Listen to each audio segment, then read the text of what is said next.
Waktu saya di penjara, saya ingat, selalu ingat, ada satu polisi bilang gini, kalau sampai kamu tidak bertobat dan kena lagi, yang kita tangkap bukan kamu aja, tapi mama kamu saya tangkap juga. Oh. Kita kasih solusi. Kok Chris? Siap. Waduh, ini bandar narkoba dulunya. Dulu. Belum selesai saya ngomongnya. Ya. Waduh, ini saya sih dengar cerita tadi di off air ya, sebelum depan kamera teman-teman. Mantan bandar narkoba. Iya. Gara-gara broken home. Iya. Dulu punya masa kecil yang suram, Iya. tanda kutip, sampai akhirnya sekarang punya berapa puluhan perusahaan yang Belum. wow, ya kan isinya tuh udah, waduh, nggak nanggung-nanggung endorse-nya guys. Baim Wong, Raffi Ahmad juga ya? Iya. Raffi Ahmad bisa bayar mereka. Waduh, ntar ceritain ya. Ya kan perusahaan apa lagi sih? Punya apa lagi sih? Ayam bebek angsa. Ya, kita kuliner dan otomotif sih. Ya. Kuliner satu, otomotifnya? Otomotifnya kita ada salon mobil. Kita ada sekitar 40-50 cabang salon mobil dan motor. Dia aja lupa barusan loh. Terus apa lagi kok?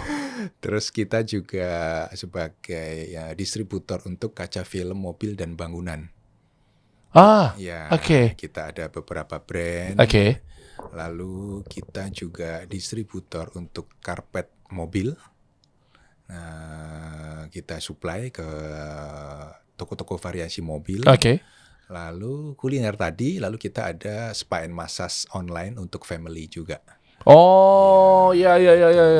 Jadi order online tanpa harus datang ke tempatnya, datang. Banyak banget tuh. Ya, valuasi revenue per tahun berapa? Aduh, ya itu tadilah cukup buat makan sehari 4 kali lah. Iya, lebih dari normal ya, lebih sekali ya. Tadi beliau bilang di offer, kecil-kecilan Der. Iya, kecil-kecilan Anda, besar-besaran saya. Enggak, sama aja. Oke kok, kita mulai dari awal gini kok. Siap. Gimana sih dulu ceritanya sampai akhirnya bisa ada, ya turning point-nya apa gitu ya. Ternyata mungkin teman-teman yang sekarang merasa sendiri dalam artian, dulu gue terpuruk banget nih. Mungkin dulu gue pernah terjerat ini, itu, dan seterusnya gitu kan. Nah, mungkin gue pikir ini adalah akhir dari segalanya. Ya udah gue nggak usah ngapa-ngapain. Santai aja, udah emang udah takdir apa segala macam. Tapi nyatanya, mantan bandar narkoba bisa dibilang terbesar mungkin di Surabaya. Enggak. Oh, enggak ya? Enggak. Dim, BNN jadi datang. Aman di sini, aman ya. Aman. Siap. Mau tes urin dulu. Tes urin, tes rambut, berapa pakai udah terakhir kapan? Iya betul. Oh, ada tes rambut juga ya? Ada. Justru yang paling ini kan tes rambut, yang paling efektif. Jadi bisa ketahuan pakainya terakhir kapan dari rambut. Beliau lebih paham dibanding saya ya. Rambut juga bisa ya. Oke lah, kita bahas dari awal deh. Gimana kok ceritanya kok? Maksudnya di Surabaya dulu ya? Kok bisa jadi bandar narkoba tuh? Kenapa? Duitnya menggiurkan kah? Mau nggak? Kok nggak ketangkep? Oh, ketangkap. Hah? Ketangkap. Oh, sempat ketangkep? Iya. Saya total 3 kali masuk. 3 kali. Loh, kok bisa keluar? Bisa lah, bisa. Udah selesai kan? Udah selesai. Oh, pakai cinta ya? Iya. Oh gitu. Iya. 2 kali di Surabaya, 1 kali di Jakarta. Tapi bukannya kalau narkoba itu nggak ketangkap dalam arti direhab kan? Tapi kan nggak di penjara ya? Nggak juga? Saya di penjara, direhab juga. Oh, kalau bandar di penjara. Iya. Boleh lah kok, dari awal gimana kok? Iya. Ya. Jadi dulu awalnya memang awalnya itu saya broken Kecilnya. home. Kecilnya broken home. Jadi dari kecil itu ayah itu papa itu selalu menghajar saya setiap hari dengan treatment militer. Hah, maksudnya atau gimana? dengan ajaran militer ya. Main tangan? Ya, mukul gitu. Ya, papa memang. Jadi dengan kekerasan. Mungkin dia pikir karena cowok ya. Jadi saya 2 bersaudara. Oke. 1 cewek, adik saya cewek, saya paling besar cowok. Oke. Dan memang papa memberikan saya ajaran atau memberikan saya didikan itu secara militer dari kecil. Umur? Mulai dari TK. Kok jangan bercanda kok. Masa dari TK dipukul? Iya. Oh ya? Iya, dari TK. Itu memang dari TK. Jadi dari saya kecil itu memang saya sudah seperti mempunyai traumatis ya. Jadi kalau yang saya rasakan itu, kalau kita sekolah itu biasanya kalau guru ngasih tahu libur, besok libur ya 1 minggu. Semua kan hore ya, hore seneng gitu ya. Iya dong. Saya itu paling sedih. Oh, karena banyak waktu sama orang tua. Iya. Oh. Saya paling sedih. Jadi saya itu paling benci hari libur. Kalau anak-anak sekolah semua tuh paling suka hari libur. Kalau hari libur mereka diumumin libur tuh mereka happy sekali, seneng sekali. Itu saya paling sedih. Justru saya pengen masuk sekolah terus supaya saya nggak ketemu papa saya. Oke. Gitu. Oke. Dan setiap sore di atas jam 5 itu trauma saya sudah mulai tinggi. Karena papa pulang kerja. Allahu Akbar. Itu setiap hari dari kecil. Merinding. Dari kecil. Oke. Nah itu setiap hari jadi dipukul, dilempar barang dan lain-lain gitu sama papa lah ya. Kalau ngasih tahu papa kan mungkin suruh ini, suruh itu, bersihin ini, bersihin itu. Nah, tapi selalu dengan kekerasan. Jadi pemicunya apa? Beliau gara-gara mungkin kenapa kepancing emosinya? Ya mungkin orangnya temperamental aja. Enggak, maksudnya disuruh nggak mau kah? Misalnya dari kokrisnya? Enggak mungkin saya nggak mau. Saya mau aja dipukul, apalagi saya nggak mau gitu. Cuman mungkin kurang sesuai dengan kehendaknya papa ya. Misalnya ambilin air misalnya, tapi ngambilinnya lama gitu. Menurut dia lama, nah itu marah gitu. Atau bersihin ini, tapi bersihinnya kurang bersih itu. Nah dia lama mukul gitu. Oke. Atau ya mungkin suruh belajar gitu. Ya banyak hal dan memang selalu dengan kekerasan. Cuman hal ini awalnya pada saat saya kecil sampai dengan remaja, saya pikir ini adalah sebuah hal yang menurut saya negatif ya. Wah ini nggak benar. Saya merasa saya menerima sesuatu kehidupan yang salah dari papa saya. Saya merasa ini ajaran yang nggak bagus lah, maksudnya negatif. Kenapa? Saya menyesal gitu ya dengan ajaran ini. Cuman akhirnya setelah saya dewasa, justru saya tahu kenapa papa saya melakukan hal itu ke saya. Justru itu menjadi suatu hal yang positif bagi saya. Kok bisa? Alasannya apa? Karena nanti mungkin saya ceritain ya. Saya jadi sangat tough dalam menjalani hidup ini. Saya sangat kuat. Oke. Itu poinnya di situ. Mungkin kalau saya tidak dihajar dengan begitu, mungkin saya akan tumbuh menjadi seorang lelaki yang lemah. Yang mudah, yang mudah menyerah, gitu. Baik saya sekarang dewasa, saya dalam menjalankan usaha, saya dalam menjalankan kehidupan sehari-hari. Contoh dalam menjalankan usaha ya, pasti kan kita ada jatuh ada bangun, kita ada ditipu juga pasti, kita ada macam-macam lah. Nah itu semua saya rasakan, saya menjalaninya itu dengan berani. Jadi saya tidak pernah sama sekali merasa saya ini lemah, gitu. Sampai saya pernah bilang ke tim kantor saya bahwa sebelum pandemi ini ya, kita sebelum pandemi kan semua pandemi memang usaha memang turun ya, jatuh ya. Tapi sebelum pandemi saya bilang ini usaha kita tidak mungkin bakal jatuh, tidak mungkin bakal sepi, saya bilang. Saya bilang gitu. Karena apa? Karena kalau usaha kita sepi, omset kita turun, saya yang akan turun sendiri ke bawah, saya akan turun sendiri ke lapangan. Saya kerja dari pagi sampai ketemu pagi lagi. Saya kerja mulai dari angkat barang sendiri. Itu pun saya semua mau kerjain. Jadi saya yakin semua pekerjaan pasti bisa saya handle. Dan saya mau untuk tanganin semua. Jadi saya punya jiwa seperti itu karena didikan papa ya. Jadi ibaratnya meskipun ya bersyukur mempunyai usaha sendiri, tapi bukan berarti saya bosi gitu. Saya sampai turun ke bawah. Jadi mental susahnya itu terbentuk dari ajaran papa itu. Karena dari kecil udah seperti dibuat susah ya. Gitu. Tapi kayaknya nggak semuanya kayak gitu ya. Soalnya kan saya pernah lihat postingan parenting apa segala macam. Bahkan ada yang bilang bahwa balita itu sebenarnya dibentak, dikasar, dipukul dan seterusnya, malah dampaknya psikisnya malah nggak benar udah besarnya. Itu gimana? Ada pendapat seperti itu? Itu betul. Dan itu terjadi pada saat saya remaja, sampai saya masuk ke dalam drugs, ke dalam narkoba. Dari broken home itu, karena ajaran papa itu. Jadi karena ajaran papa yang keras saya lulus SMA itu saya keluar dari rumah. Saya memutuskan keluar dari rumah. Maaf, broken home-nya itu dari umur berapa? Chris ya? Saya dari kecil. Artinya begitu pemukulan terjadi, penyiksaan dan seterusnya itu dari kecil. Udah nggak ada mama? Mama masih ada, tapi mama kan nggak berani ngebelain. Berarti broken home-nya pada saat SD? Ya TK SD ya. TK SD itu papa sudah keras ke saya. Dari kecil itu sudah keras. Dan saya setelah saya lulus SMA, itu saya memutuskan untuk keluar dari rumah. Dan pada saat itu nggak lama orang tua divorce. Oh. Ya, Oh, bukan pemicunya gara-gara orang tua divorce baru keluar dari rumah. enggak. Kan ada yang begitu tuh. Enggak. Stres, ada keluar. Berarti keluar dulu baru orang tua divorce. Iya, saya keluar karena saya nggak tahan sama didikan papa aja. Oh, SD makin parah ya Iya. perlakuannya ya. Iya, jadi daripada masa orang tua sendiri saya pukulin. Tapi waktu saya remaja SD SMP kan saya pasti berpikiran begitu ya. Ini pada saat saya besar, ini papa bisa gua pukul balik kan pasti begitu. Iya. Jadi, nah setelah saya semakin besar saya berpikir ya saya nggak mungkin kan pukul orang tua saya sendiri. Itu. Lebih baik saya keluar dari rumah. Jadi lulus SMA, saya kuliah tetap dibiayain orang tua, tapi saya memilih keluar dari rumah karena saya sudah merasa saya sudah menjadi lelaki gitu ya. Jadi ini daripada nanti bokap gue kebuk balik kan ribet ini kan. Malah lebih dosa nggak karuan ya. Kan saya out dari rumah. Nah, biayanya dari siapa? Pas cabut itu? Untuk awal biaya kuliah dari orang tua, masih dari orang tua sampai semester 1. Jadi itu uang pangkal universitas semua orang tua. Oke. Pada saat itu saya ngekos di Surabaya. Jadi saya kuliah di Ubaya. Di satu kos-kosan itu kalau ngumpul semua ngobrol gitu. Kamu dari mana? Dari Jember, dari mungkin Probolinggo, dari Malang, dari Jakarta. Dari mana? Dari Surabaya.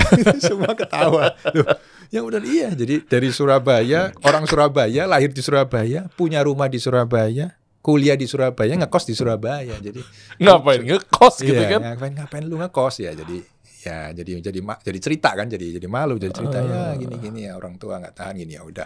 Oh ya udah. Nah itu saya ngekos. Nah disitulah awal mulai journey saya. Wah, ini seru nih. Seru nih.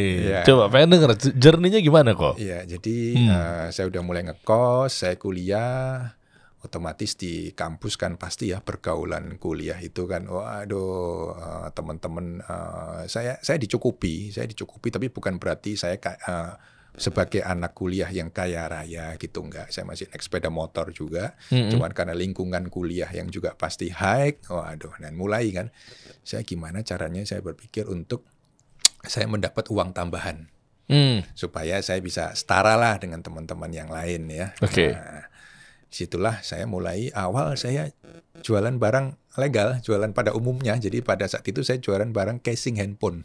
Modal dari? Modal saya sendiri, saya kecil-kecilan. Jadi saya ambil casing handphone, aksesoris handphone dari Roxy. Oke. Ya, Roxy Oke. di Jakarta Barat. Saya masukin, saya kenal sama teman, saya minta barang sedikit-sedikit, saya masukin, saya jual di Surabaya. Saya masukin ke toko-toko handphone di WTC di Surabaya. Jadi saya jual ke situ, lalu saya jual ke anak-anak kuliah.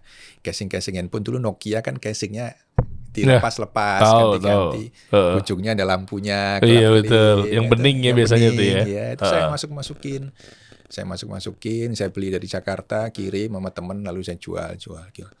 Lama-lama ya sebenarnya cukup, tapi karena pergaulan lagi, memang pergaulan atau lingkungan itu menentukan ya. Lingkungan pergaulan itu ya yang menentukan kita akan menjadi orang seperti apa. Karena sudah dapat uang, disitulah saya merasa, enak ya cari uang. Ini enak cari uang, lebih enak cari uang daripada belajar. Waduh. Jadi ini jangan dicontoh nih buat teman-teman, jangan dicontoh. Memang kalau orang bilang lebih baik kuliah sambil kerja, itu memang nggak mudah untuk kita konsentrasi di dua bidang yang sama-sama jalan. Saya dulu tidak bisa. Akhirnya pada semester kedua kuliah saya mengundurkan diri. Karena kalau saya nggak mengundurkan diri, saya di DO. Jadi lebih keren mengundurkan diri. Iya, itu nggak kuliah, gue mengundurkan diri. Daripada dapat predikat di DO ya. Ya. Waduh, rusak tuh nama tuh. Kalau saya nggak keluar pun saya pasti di DO di akhir semester 2. Karena nggak pernah masuk. Karena saya masuk kuliah hanya semester 1. Semester kedua full saya tidak pernah masuk kuliah lagi. Apa malas apa dagang? Dagang.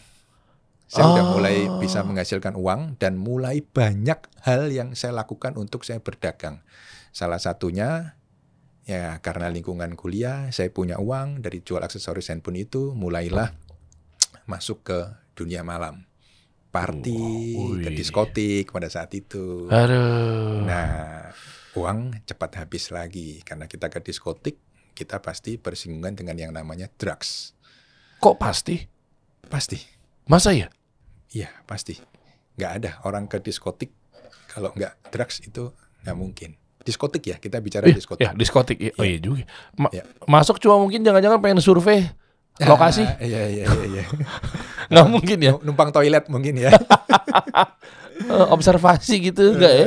Iya. Mungkin 1-2 orang, tapi 90%-nya pasti drugs. Oke. Diskotik itu kan pasti kan kalau mau partinya dan seterusnya pakai uang. Iya. Berarti udah ada punya uang banyak cuma jualan casing handphone. Casing handphone, dari aksesoris handphone. Jualannya waktu itu pakai apa? Kaskus. Enggak, masih belum ada. Pakai Jadi apa? saya jualannya ke teman-teman aja, tawar-tawarin datang. Jadi saya udah biasa jadi sales dulu. Oh. Ke sini aja langsung face to face. Langsung nih ini ada Iya, casing begini iya. nih 3310 lah. Iya. Gitu-gitu ya. 6210, 3310. Oh. Lalu saya ke toko-toko di WTC, itu saya datang, ya saya bawa barangnya, lalu saya tawarin.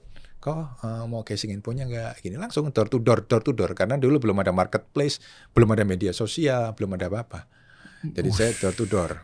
Itu door to door. Nah dari dapat uang situ, dapat dari uang usaha handphone, mulailah masuk ke dunia malam. Dari dunia malam mulailah mengenal drugs.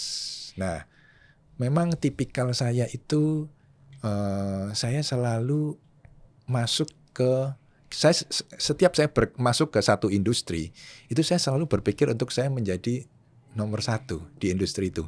Contoh? Kenapa saya dulu mau masuk di aksesoris handphone? Karena saya punya cita-cita saya mau buka toko handphone. Oh gitu. Iya. Oke. Visioner dong, bagus. Iya. Itu saya. Jadi saya selalu berpikiran apa yang saya lakukan itu kira-kira saya bisa nggak jadi ujungnya, atasnya, paling topnya. Kalau saya nggak mungkin lakukan. Gitu. Nah pada saat itu saya, gua kayaknya bisa nih buka toko handphone suatu saat. Makanya saya jualan aksesoris handphone. Saya tebak ya. Begitu nyobain drugs, ujungnya apa nih? Oh bandar. Saya harus bisa nih jadi bandar nih. Ngaco lu kok. Aduh. Itu nggak tahu ya, tanpa sengaja saya selalu terbentuk begitu. Jadi setiap saya membeli sesuatu dari orang gitu yang terus menerus ya, saya menjadi langganan atau konsumtif ya. Saya selalu berpikiran saya bisa nggak jadi seperti dia. Saya nggak mau jadi konsumennya dia terus gitu. Saya selalu berpikiran gitu. Kayak saya misalnya suka sesuatu apa yang saya ulang-ulang saya beli-beli, saya selalu berpikir bisa nggak ya saya jadi dianya yang jual. Supaya saya tetap bisa menggunakan ini sebagai konsumsi, tapi saya juga dapat profit dari situ. Oh ngerti, suka mobil, beli mobil misalnya kan, gonta-ganti. Ngapain cuma beli mobil doang? Nah gue harus punya showroomnya mobil misalnya, supaya tetap bisa menikmati yang kita mau, hobi kita, tapi kita nggak keluar uang, tapi kita malah dapat uang kan. Nah ini baru nih cerita merindingnya nih. Drugs, terus kepikiran main jadi bandar narkobanya. Secara nggak langsung, automatically saya langsung seperti itu. Karena untuk awal mungkin masih sekali-sekali ya, seminggu sekali. Apa narkobanya? Naik. Waktu dulu diskotik ekstasi.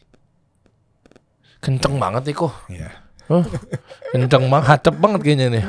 Ya. Pada saat itu ya. Ini jangan dicontoh nih buat yang sekarang nih. Apa? Jangan dicontoh, jangan. Kalau diskotik memang nggak ada lagi kan. Zaman dulu ekstasi ya. Cuman saya sudah mencoba semua drugs itu sudah saya coba.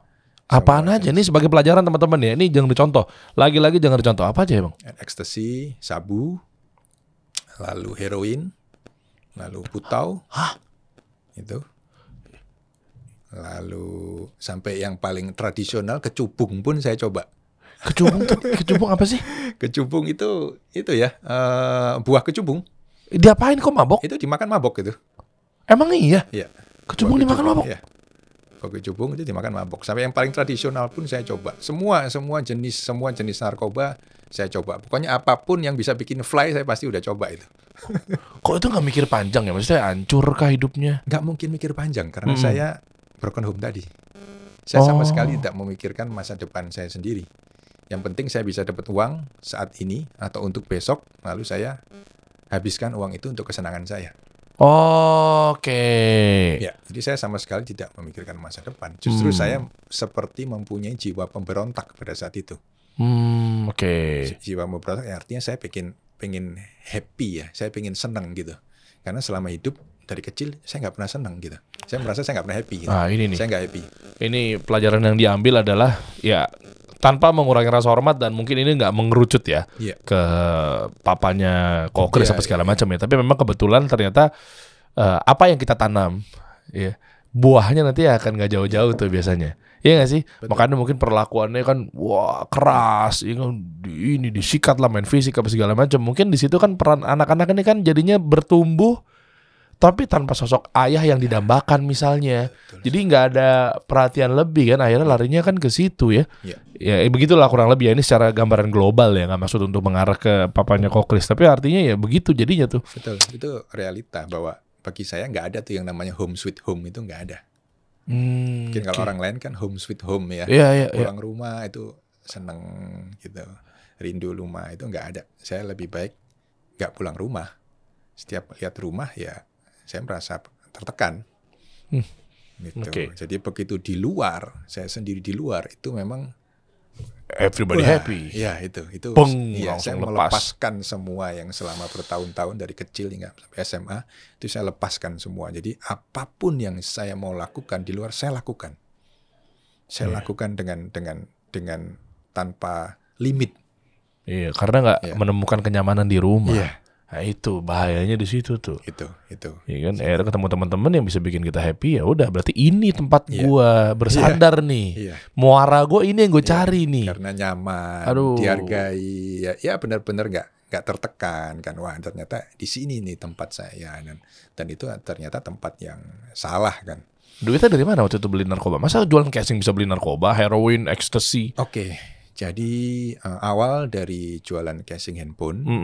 Lalu yang kedua saya suka bola. Oke. Jadi hobi bola, nonton bola hobi. Ya zaman-zaman anak kuliah kalau nonton kalau nggak ada pasangannya yang dipasang, kalau nggak ada taruhannya kan Judi.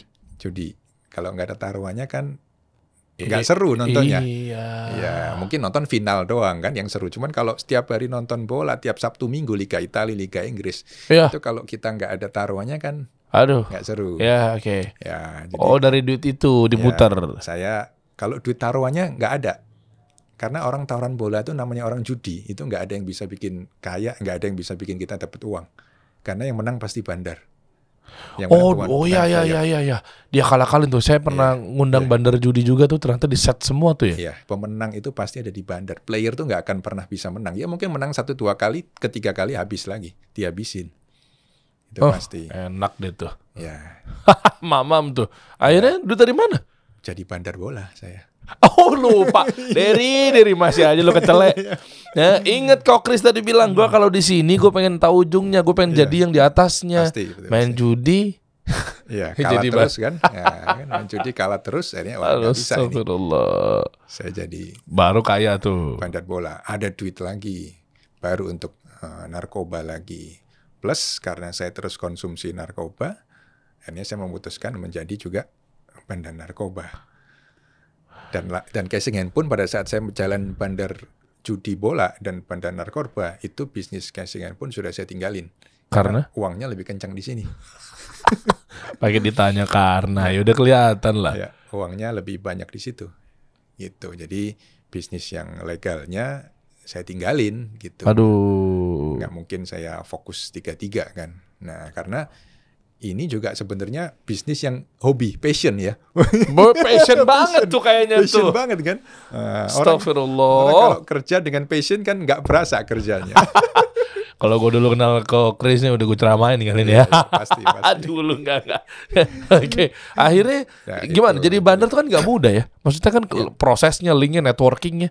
Mudah karena pada saat itu lingkungan saya pemakai semua. Oh. Lingkungan saya bandar bola, player bola semua, penjudi bola semua. Jadi begitu saya jadi bandar, ya teman-teman saya panggil untuk pasang di saya. Pada saat saya jualan narkoba, ya lingkungan saya kan teman-teman saya pemakai narkoba semua. Ya udah, sekarang lu beli di gua lah. Gue juga ada barang sekarang kayak gitu. Nah, barangnya dapat dari mana? Barangnya dapat dari bandar yang biasa saya ambil. Oh, bagi hasil. Enggak, saya beli sama dia. Saya beli kuantitinya yang cukup besar. Saya bilang ini saya mau ya semacam kayak kita ngajuin sebagai reseller aja. Iya. Oh gitu. Iya, Oh jadi di bandara open reseller ya. Open reseller, ya. Dropshipper, open reseller. Kacau. Jangan dicontoh teman-teman. Tapi ini kan cerita untuk ambil pelajaran deh. Oh reseller ya, open agent gitu ya. Iya. Affiliate ya. Affiliate benar. Oh, jualannya waktu itu nggak live TikTok tuh narkobanya. Belum ada. Jangan dicoba juga. Keciduk. Yang ada live lagi. Live streaming TikTok. Iya gitu ya. Jualan etep. Etep gue tahu lagi nama istilahnya. Kok tahu ya? Ya. Oke, dan aduh, kan itu berbahaya kok.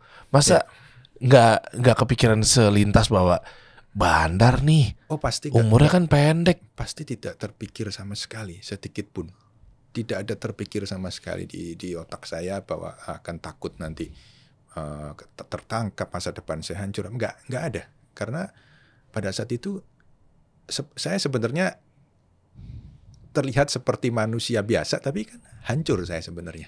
Jiwa, pikiran saya, batin saya ya, rohani saya semua hancur. Oke. Terus proses ketangkapnya waktu itu gimana? Tertangkap ya sama, kena grebek Di di Surabaya ada. nggak rumah, hotel? Di luar waktu itu di luar rumah. Oh udah diincar ya? Nggak TO. tahu sudah diincar atau enggak, mungkin juga bisa juga, tapi bareng teman-teman waktu itu party drugs party gitu, kena.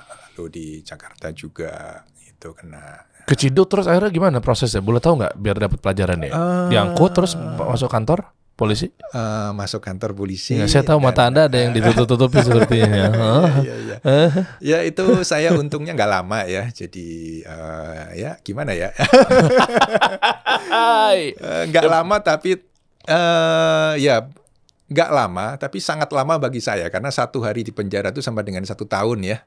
Kalau orang bilang ya. Oh sempat masuk ya? Sempat masuk. Saya masuk kurang lebih yang paling lama saya sekitar 2 minggu. Loh, yang kemarin yang hukuman mati, bandar dan seterusnya itu siapa namanya? Ferdi Budiman ya. Ferdi Budiman ya? Ferdi Budiman. Kok bisa begitu? Kok Anda enggak? Beda ininya, beda kapasitasnya, Mas Terry. Dia sudah sangat besar internasional. Kalau saya masih versi kampung saya ini bandarnya. Tapi berapa gram, berapa kilogram? Enggak. Saya tertangkapnya bukan karena saya bandarnya semua, karena saya pada saat itu pemakai. Jadi meskipun saya bandar, saya kena TO. Sorry bukan TO ya, saya kena tangkap itu pada saat saya sebagai pemakai, bukan pada saat saya sebagai bandar. Jadi barang buktinya sedikit sekali. Oke. Ketika ketangkep 2 minggu lepas. Ya, seminggu. 10 hari, terus paling lama 2 minggu. Kok bisa? Ya, itu tadi. Oknum ya? Itu gatal-gatal di tangan. Oknum kan? Iya, itu tadi. Oh, jadi ada oknum di dalam. Ya. Gimana caranya? Mereka dibayar atau timbal baliknya barang juga? Oh, enggak. Kita bayar lah. Bayar? Pasti ya. Duit dari? Waktu itu saya tidak pernah tertangkap sendiri. Ini beruntungnya saya, hokinya saya. Terus maksudnya hubungannya apa? Jadi saya selalu tertangkapnya itu bareng sama teman-teman, karena memang pada saat tertangkap itu statusnya kita party ya, drugs, lagi pesta narkoba. Jadi memang pada saat tertangkap saya nggak keluar uang sama sekali, cuman handphone saya habis, karena harta saya pada saat itu cuman handphone sama sepeda motor. Nah itu memang habis, saya jual untuk biaya saya keluar, tapi sebagian besar ditanggung teman-teman saya. Karena kalau kita kena kasus kan 1 keluar 1 beres gitu. Jadi nggak bisa misalnya tangkap 5 ya, yang 4 masuk terus sampai pengadilan, yang 1 keluar kan nggak bisa. Kasusnya kan sama-sama. Oh jadi saling tolong menolong. Ya. Nggak ada yang nyanyi tuh mereka tuh. Siapa bandarnya gitu? Enggak sih. Enggak ya? Kita kalau pemakai narkoba itu loyalitasnya tinggi. Oh gitu ya. Setia kawannya tinggi. Setia kawannya tinggi. Tapi mungkin patungannya juga tinggi juga tuh. Buat keluarin oknum itu ya. Motor tuh oknum ya? Iya. Jadi kebetulan memang jadi tanggung sama orang tua dari teman-teman saya. Karena pada saat itu kita masih statusnya masih kuliah ya, anak kuliah ya. Oh, bayar berapa? Dulu. Seingat saya dulu puluhan ya. Puluhan juta ya? 10, 20 segituan lah. Bayar ke oknum polisi? Iya. Tapi zaman dulu kan udah besar. Oke. Udah besar, 10, 20 juta ya, seingat saya.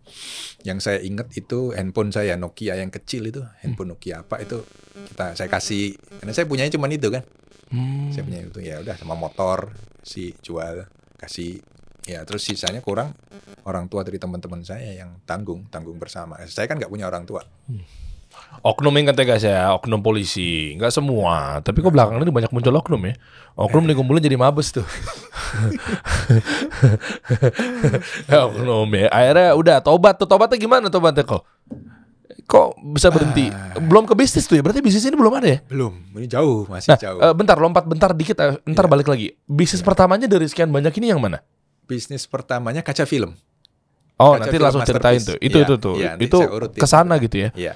Oh, oke. Ya, jadi pada saat saya bertobat itu, waktu saya di penjara, saya ingat, selalu ingat, dan sampai sekarang pun saya selalu ingat. Mungkin pada saat itu saya masih kuliah sih, memang ya masih kecil lah. Polisinya bilang gini, ada satu polisi bilang gini, kamu kalau nggak bertobat terus, ini yang menjamin semua kan harus orang tua. Kamu juga kita lepaskan jaminan orang tua. Orang tua kamu, mama saya tahu pada saat itu, jadi mama saya menjamin. Kalau sampai kamu tidak bertobat dan kena lagi, yang kita tangkap bukan kamu aja, tapi mama kamu saya tangkap juga. Oh. Nah, dari kata-kata itu, wah, saya kan paling sayang ya sama ibu, sama mama. Oke. Nah, kata-kata itu yang memang langsung menancap di dada saya bahwa, wah, saya nggak mau sampai ibu saya ditangkap. Ya harusnya kan nggak bisa. Cuma dari situ memang saya nggak ngerti kan. Polisinya bilang gitu. Mungkin untuk nakut-nakutin saya. Tapi itu memang berhasil. Saya tidak mau sampai mama saya tertangkap gara-gara saya. Gitu. Jadi ya akhirnya saya nggak berhenti narkoba sih. Cuman memikirkan gimana tetap pakai narkoba supaya nggak ketangkap kan. Supaya mama saya nggak ketangkap. Kacau. Jadi saya lebih berhati-hati pakai narkobanya. Gitu. Oh gitu ya. Cuman itu tetap membekas ya. Maksud saya itu tetap menjadi suatu trigger untuk saya menuju bertobat. Dan pada saat itu singkat cerita saya masuk rehabilitasi. Saya masuk rehabilitasi setelah keluar dari penjara yang ketiga kali. Akhirnya saya masuk rehabilitasi. Nah, disinilah awal pertobatan saya. Wah. Jadi menurut saya, pengalaman saya, kalau teman-teman semua ada yang terkena narkoba dan lain-lain semua atau rokok lah, mungkin kecanduan yang paling umum rokok ya. Itu sebenarnya yang bisa membuat kita berhenti itu bukan medis. Oh ya, kalau menurut saya. Lalu? Tapi adalah rohani. Maksudnya gimana? Karena rehabilitasi yang saya masuk itu 50% medis, 50%-nya rohani. Jadi yang membuat kita tobat itu adalah sebenarnya niatan dari hati kita sendiri. Kalau rohani kita sudah benar, kita sudah berserah hidup kita kepada Tuhan kita masing-masing. Kita mau mengikuti ajaran Tuhan kita. Kita mau bertobat dari hati kita sendiri. Niatan kita benar-benar niat mau bertobat. Kita pasti bisa. Oh, dan plus mindset ya? Iya. Oh ya dari situ ya. Karena pada saat rehabilitasi saya masih pakai. Kok bisa di dalam? Saya masih pakai, masih bisa. Siapa yang main? Bisa. Saya bisa keluar. Saya bisa suruh orang untuk kirim ke tempat saya juga bisa. Kok dibiarin? Bisa, tetap ada caranya. Store ke siapa? Tetap ada caranya. Oh gitu. Ya, jadi pada intinya meskipun kita ini di dalam di kerangkeng ya namanya, dikandangin dalam satu kandang yang ketat pun, kalau niatan kita masih mau pakai, kita tetap bisa pakai kok. Kita tetap bisa cari caranya. Nah ini, begitupun dibalik. Ketika kita di kandang yang besar, seluas apapun itu, mau penjaranya segede Pulau Jawa, tapi kalau dari hati kita memang pengen berubah, pasti bisa berubah. Kita nggak ngapa-ngapain juga gitu. Betul. Betul sekali. Oh itu ya ternyata ya. Jadi niatan kita untuk lepas, niatan kita untuk berhenti itu mengalahkan rasa sakit kita akibat kecanduan narkoba. Tapi kan sakau kok. Sakau, badan panas dingin, badan meriang, badan sakit semua, tulang seperti dipukulin, terus badan kacau lah ya, demam tinggi. Tapi jadi pada saat kita merasakan sakit badan kita, pikiran kita kan ada dua tuh. Mau kita sembuh dengan kita pakai lagi supaya rasa sakit ini berhenti, atau kita mau bertahan dengan sakit ini sampai titik maksimal sakit ini akan hilang sendiri dan kita bertobat. Bisa mati gak sih gara-gara sakau? Nggak bisa. Ah, Nggak ini bisa. poinnya nih. Saya pikir tuh ya ini cerita juga ya. Saya nggak pernah sesadis kau Chris juga sih, nggak pernah segitu ya. Ya nggak perlu dibahas lah bandelnya dulu ya mungkin. Tapi level saya masih skin saya zilongnya belum terlalu bagus lah skinnya gitu ya. Tapi maksudnya nggak tahu kalau sakau itu saya pikir bisa mati. Enggak. Yang bikin mati ya karena kita sendiri. OD. Mau bunuh diri. Oh. Iya. Jadi sama mindsetnya ya tadi rohani. Pikiran. Jadi kita sakit, Oh, oke. kita nggak kuat rasa sakit, lalu kita mau mati atau bunuh diri, kita mencoba untuk percobaan bunuh diri, kita apa yang menyakitkan diri kita sendiri, berharap supaya sakit ini hilang kan. Gitu. Oke. Jadi yang terpenting adalah rohani. Jadi pada saat saya direhabilitasi, memang kegiatan 50% selain medis adalah kegiatannya rohani saya yang dibentuk ya. Setiap hari kita ada kegiatan rohani, setiap hari kita banyak aktivitas-aktivitas rohani yang akhirnya membentuk saya untuk bertobat. Dan poinnya adalah Tuhan itu memang masih sangat baik dengan saya. Rencana Tuhan luar biasa bagi saya. Jadi di tempat rehabilitasi itu saya ditemukan oleh orang tua rohani yang kebetulan orang tua rohani sosoknya adalah seorang laki. Jadi saya seperti menemukan sosok ayah saya Wah, di Masya Allah. rehabilitasi itu. Ya. Ya. Itu apa? Maksudnya apa ketua yayasannya? Saya nggak paham. Apa itu? Bukan ketua yayasan, tapi mungkin kalau di perusahaan manajer yayasan mungkin. Oh, oke. Orang yang membantu di situ. Oke. Ada sosok laki tua yang memang dia ya membantu di situ, membantu anak-anak rehabilitasi, dan kebetulan nggak tahu kenapa dia ini sangat sayang kepada saya, gitu, sangat care, sangat peduli. Jadi saya sakit, dia kerokin saya, kasih obat saya, makanan setiap hari saya diperhatiin, terus sampai setiap sore itu saya diajak jalan keluar dari rehabilitasi cuma untuk putar jalan kaki sore. Itu mungkin simpel ya. Dilihat orang mungkin simpel, tapi dari situ saya merasakan kayak saya ada ayah yang gandeng saya gitu. Orang lain nggak simpel. Ya. Tapi kan dulu kan Kok Chris nggak pernah dapat perlakuan seperti itu. Nggak pernah.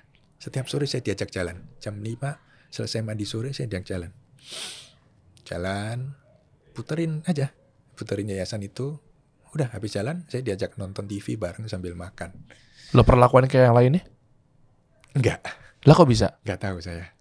Enggak tahu, hanya saya yang kebetulan yang selalu diajak dia. Harusnya kan juga nggak boleh tuh keluar dari tempat rehab. Iya. Tapi saya selalu diajak dia. Ayo keluar, yuk jalan. Lihat. Ya simpel aja, cuman jalan sambil berdua sambil ngobrol gitu. Hirup udara. Sore jalan seperti orang jalan sore. Iya. Lalu pulang kita nonton TV, mandi, lalu makan bareng. Malam dia udah pulang ke rumahnya. Mau dia nggak nginep situ ya? Enggak. Dia sampai malam. Dan setelah perkembangan saya sembuh, saya justru kalau malam sering diajak ke rumahnya. Ke rumah om, diajak nonton TV bareng, diajak makan bareng. Di rumahnya ada siapa? Ada istrinya, sama anaknya. Ya. Oh, kirain nggak punya anak, maksudnya kirain ada. Oh, ada juga ya. Ada anaknya. Wah, itu luar biasa tuh. Ya. Nah itu seperti di situ saya menemukan sosok ayah buat saya, ayah yang sebenarnya dalam hidup saya. Yang benar-benar care sama saya, benar-benar ya seperti mungkin ayah ke anak pada umumnya lah ya, tanpa kekerasan. Nah itulah yang membuat saya yakin, niat saya mau berubah. Yang tentunya pasti orang ini setiap hari ngasih tahu saya, memberikan saya masukan terus. Kamu harus begini, kamu harus berubah, kamu harus begini, kamu masih ada masa depan. Terus saya diberikan masukan-masukan dan diberikan siraman-siraman rohani juga. Ya, saya baca buku Alkitab, saya ke gereja, dan saya berdoa mendekatkan diri sama Tuhan. Plus saya disupport secara batin saya dengan om ini. Ya akhirnya membuat saya memutuskan, ternyata saya masih punya masa depan. Masya Allah. Sekarang masih hidup nggak? Meninggal tahun lalu. Oh, dikabarin. Dikabarin. Terus istrinya? Masih ada. Dan istrinya setiap pagi istrinya selalu kirim ayat ke saya. Tidak pernah lepas sampai detik ini. Setiap pagi istrinya selalu memberikan saya ayat untuk saya baca. Oh, itu WA ke WA ya. Tidak pernah satu hari pun. Udah kayak anak sendiri ya. Iya. Dan tahu cerita tentang dulunya kayak gimana. Tahu semua. Oh, apalagi makin tahu jadi makin care lagi tuh, karena dulunya perlakuannya nggak pernah dapat perlakuan kasih sayang sama orang ayah apa segala macam ya. Iya. Dan ibu tahu mama kandung. Tahu. Kenal. Oh, kenal juga? Kenal. Oh, ya. Kenal karena pada saat mama jenguk kan ketemu. Ya. Saya ketemu terus ngobrol, ya mama sangat terima kasih. Tapi pada saat itu memang nggak lama mama dan adik saya dia memutuskan untuk pindah ke luar negeri. Jadi setelah divorce, setelah mama cerai dengan papa saya, mama dan adik saya memutuskan untuk pindah ke luar negeri. Jadi sudah tidak ada di Indonesia lagi. Jadi memang saya benar-benar sendiri. Kenapa saya benar-benar sendiri? Karena pada saat saya narkoba, itu semua keluarga, saudara, teman sudah saya bikin susah semua. Oh iya pasti. Tidak ada, saya ingat saya punya om satu yang sangat baik, saudaranya mama ya sama saya. Saya paling ingat. Saya butuh bantuan, saya nggak punya uang. Saya jalan kaki datang ke rumahnya, pagernya saya ketok-ketok. Om saya keluar, istrinya dari dalam teriak.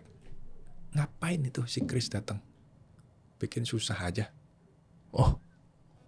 Bikin masalah aja, mau bawa masalah ke rumah kita. Nah itu saya dengar. Nah dari situ saya langsung, oh iya ya. Saya di semua keluarga sudah nggak diterima. Tidak ada yang mau menerima. Karena saya pecandu narkoba, ya kan. Nggak semua barang yang saya punya, saya jual untuk beli narkoba. Dan ini om yang paling sayang ke saya aja sudah begitu. Jadi saya merasa, wah gua nggak boleh kayak gini nih. Gara-gara saya datang aja kan rumah tangga orang jadi nggak enak kan gara-gara saya. Belum lagi minta duit misalnya buat beli narkoba. Tapi kan kita nggak tahu internalnya mereka gimana.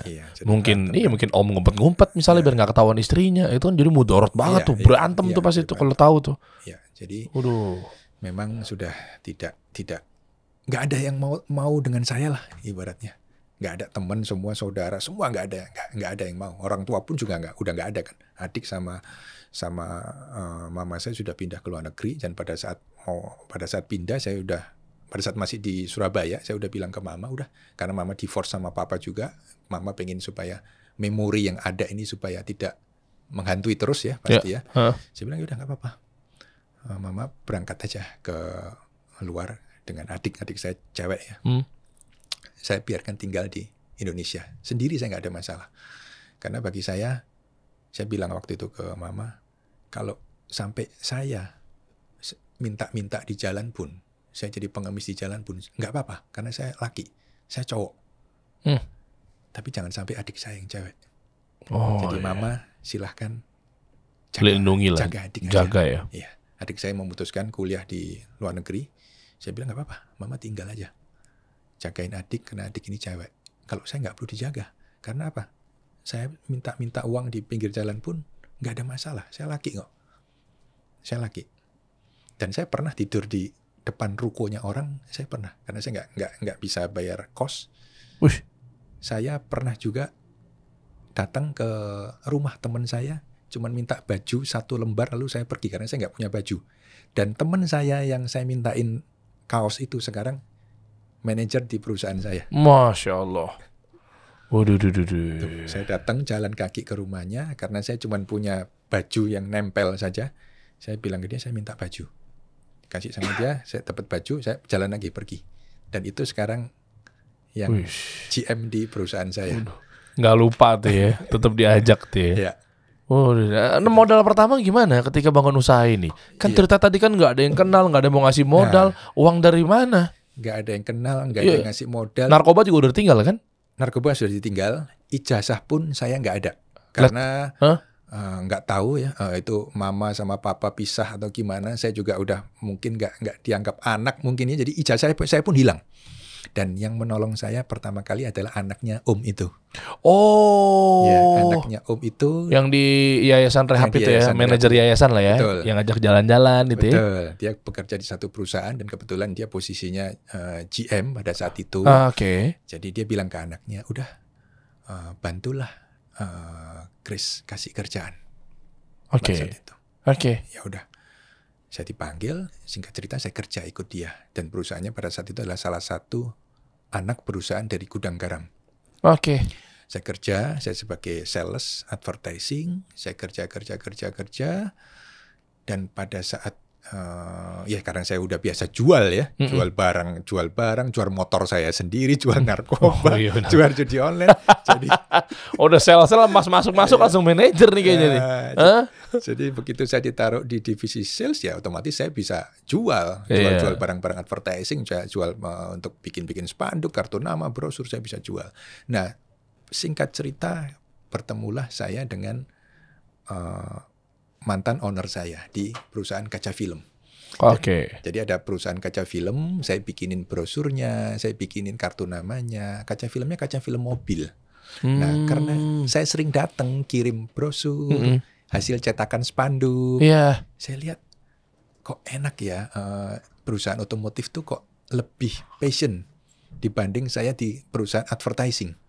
Wah, ini udah mulai lagi nih ya. Kalau ingat kaidahnya teman-teman, Ko Chris ini selalu menginspirasi dan memotivasi kita. Kalau sekarang kita berada di titik yang di bawah, jadilah menjadi utamanya.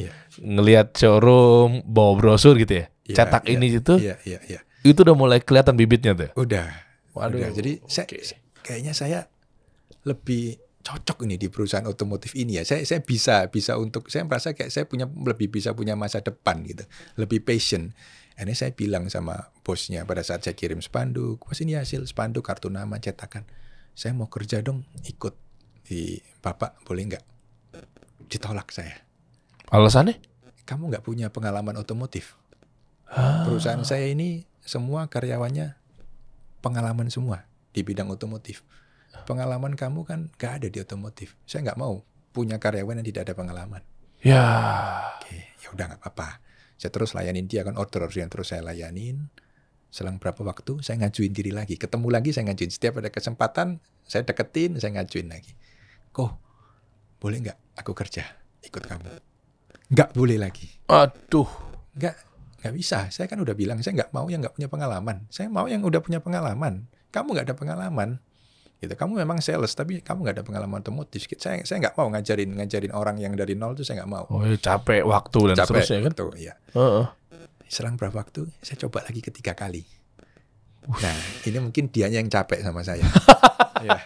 Karena ini kok maksa terus ini. Saya bilang, aku mau kerja sama kamu. Kenapa? Ya kan aku merasa kayak cocok aja di otomotif. Feeling saya kayak cocok aja. Mungkin dia capek. Ya udah, kamu ketemu sama manajer saya. Ketemu sama manajer saya, ya udah. Nanti manajer saya mau tempatin kamu di mana, di bagian apa, di apapun. Ya udah, kamu terima aja kalau kamu mau kerja. Ya udah, saya temuin manajernya, saya bilang, saya habis ketemu bos, katanya bos saya boleh nih gabung, izin boleh nggak masuk? Ya udah, saya nggak pakai ijazah. Karena berdasarkan saya tadi sering ketemu sama dia lagi. Karena kalau dimintain ijazah saya nggak punya. Ijazah saya nggak tahu kemana. Dan langsung keterima, masa bisa? Bisa keterima. Oh, karena udah kenal vendor juga kali ya. Iya, betul. Udah lama kan ngelayanin. Terus kata bos, ya udah nih Chris, kalau mau kerja, ya udah. Kalau lu memang mau ambil aja, pakai aja. Ya udah, manajernya bilang, ya udah, oke. Kalau bos bilang suruh pakai Chris ya, saya pakai. Saya bilang gitu. Ya udah, saya resign. Singkat cerita saya resign, saya masuk. Nah, apa jabatannya?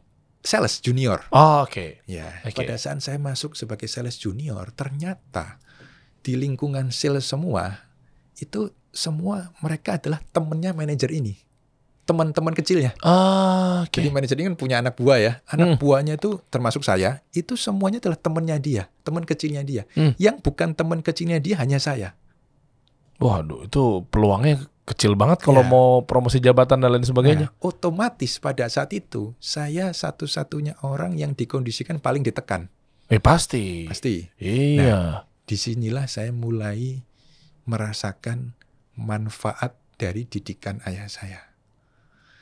Karena saya sangat ingat, saya baru kerja kurang lebih berapa minggu. Saya sudah dimaki-maki dan dilempar spanduk sama brosur. Oh, ini perusahaan sebelumnya itu ya? Iya. Wow. Saya salah, saya lupa melakukan kesalahan apa, saya dimaki-maki dan saya dilempar spanduk atau brosur. Kalau pada saat itu mungkin saya tidak pernah merasakan didikan orang tua saya, pasti pikiran saya pada saat itu saya marah dan saya lawan. Minimal saya pasti resign. Minimal. Iya. Saya pasti ngambek, saya pasti resign. Gen Z sih resign sih. Dia lebih milih healing biasanya. Saya tidak pernah dikondisikan pada saat ditekan. Tapi karena saya sudah terbiasa kan. Saya udah biasa. Dimarahin, dimaki, dipukul, ditekan, itu saya udah hal yang nggak kaget bagi saya. Jadi pada saat saya menerima hal itu di depan beberapa orang karyawan, pikiran saya cuma satu. Kalau ini saya turutin emosi, saya resign, cita-cita saya selesai di perusahaan ini. Kan saya yang ngajuin diri ke owner sampai 3 kali saya mau kerja. Oke. Berarti saya harus bertahan. Saya harus bertahan dan saya harus buktikan bisa nggak saya di perusahaan ini. Ya saya diem, saya minta maaf, saya diem, saya bertahan. Bertahan terus. Bertahan, jualan. Apa yang dijual? Kaca film. Oke. Nawarinnya kemana marketnya? Ke toko-toko variasi mobil. Oh. Di Surabaya dan sekitarnya. Oke. Singkat cerita, saya berhasil jualan di Surabaya. Udah berhasil jualan, udah mulai. Bos bilang, ya udah, ini Chris udah bisa nih jualan nih di dalam kota di Surabaya kan waktu itu kan. Udah boleh nih dia keluar kota. Kasihlah dia area luar kota. Oke, manajernya kan yang tentuin. Di saat itu adalah saya posisi yang paling harus ditekan kan sama dia, karena semua temennya dia semua. Kantor di Surabaya. Di saat itulah dia bilang, oke, kalau gitu Chris kasih wilayah Jakarta. Karena menurut dia Jakarta adalah kota yang paling sulit. Waduh. Karena kan kita kantor cabang, kantor pusat Surabaya. Betul. Tidak ada kantor pusat di Jakarta. Padahal kompetitor semua punya kantor pusatnya sendiri di Jakarta. Dan Jakarta adalah ibu kota paling keras. Mereka semua enak pegang Kalimantan, Sulawesi, Bali, Jawa Timur, Jawa Tengah yang area kandang ya. Betul. Kasih aja Chris Jakarta. Oh, dengan niat mau pressure, dengan niat mau neken dong. Biar nih Jakarta lu taklukin deh, karena di luar dari circle pertemanan lu aja jadi tumbal, kasarnya gitu. Dengan niat begitu tuh. Dengan niat begitu. Jadi pada saat itu dia bilang, Chris kasih Jakarta aja. Yang lain milih kan karena temen ya. Gak ada yang mau pegang Jakarta karena ya siapa sih yang mau berjuang di ibu kota dengan kantor pusat di Surabaya berperang melawan kompetitor yang kantor pusat Jakarta semua. Nggak ada yang, saya rasa sih pikiran logika seorang sales pun juga nggak mau ya, ngapain harus berdarah-darah gitu. Betul. Yang dijual tadi kaca filmnya brandnya apa? Dulu Perfection. Karena memang itu distributornya yang di Surabaya itu.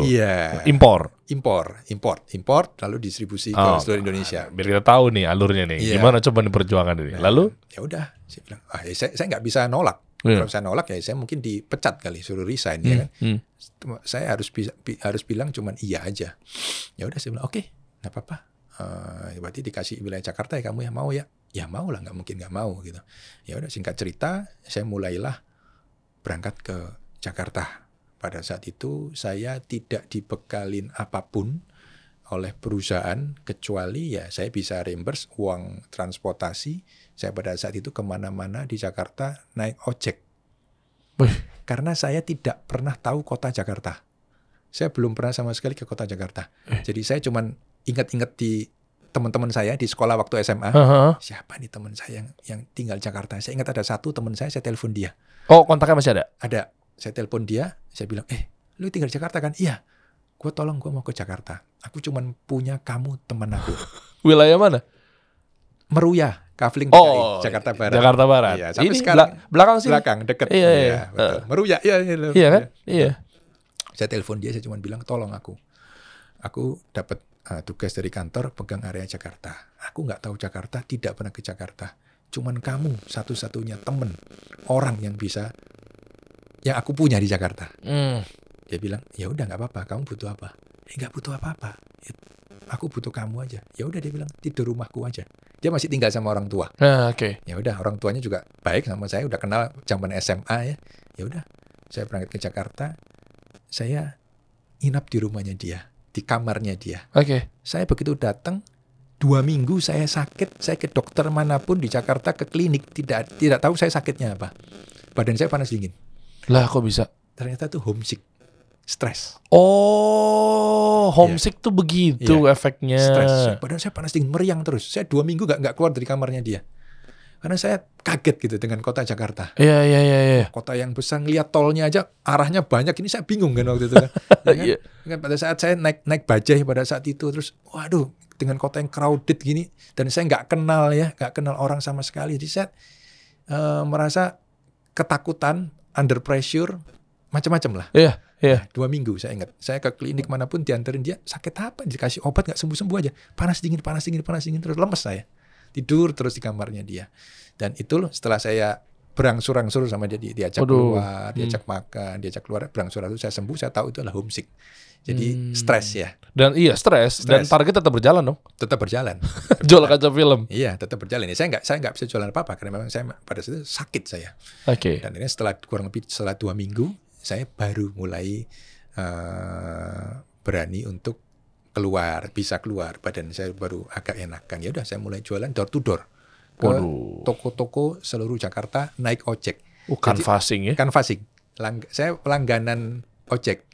Karena dulu nggak ada Gojek ya, jadi ada satu ojek yang saya rasa ini cukup baik orangnya. Udah tiap pagi datang ke rumah, jemput saya puter canvassing seluruh Jakarta sampai malam saya balik lagi. Jadi saya bayar harian ke ojek itu. Waduh, kemana aja tuh kan ini ya, Duta Mas Fatmawati. Betul, Duta Mas Fatmawati, Atrium Senen. Iya. Terus Kemayoran.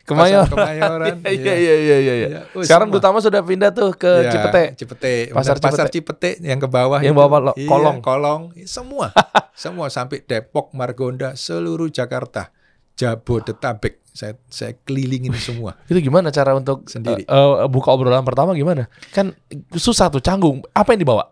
Brosur? Brosur, katalog. Brosur dan katalog. Boleh dong kok ceritain tuh gimana tuh cara buka omongan. Barangkali teman-teman sales tuh ada yang nonton deh. Jadi gini, setiap saya mau bertemu orang atau bertemu klien, itu pastinya saya selalu pasti mempelajari kompetitor. Itu wajar ya. Lalu saya selalu melihat lawan bicara saya ini sukanya apa. Itu saya selalu pelan-pelan korek dulu. Jadi saya nggak langsung datang langsung tawarin, oh ini kaca film saya ini lebih bagus. Nggak. Oh, nolak tuh biasanya tuh langsung. Nolak. Saya pasti ajak ngobrol dulu. Ajak ngobrol dulu, ajak cari tahu dulu sukanya apa sih. Misalnya kalau dia suka burung ya kita ajak ngomong tentang burung ya kan, perkutut dan lain-lain. Meskipun saya nggak ngerti ya saya ajak aja. Kalau dia suka apa ya saya ajak ngomong. Nah pada saat itu memang saya sudah menyiapkan satu senjata marketing bahwa produk saya ini lebih unggul dibanding kompetitor nomor 1 saat itu. Apa itu senjatanya? Tools marketing lah. Tools marketing. Jadi pada saat saya sebelum berangkat Jakarta itu saya sudah berpikir menyiapkan, saya nggak boleh gagal ini. Saya nggak boleh gagal karena ini yang saya mau.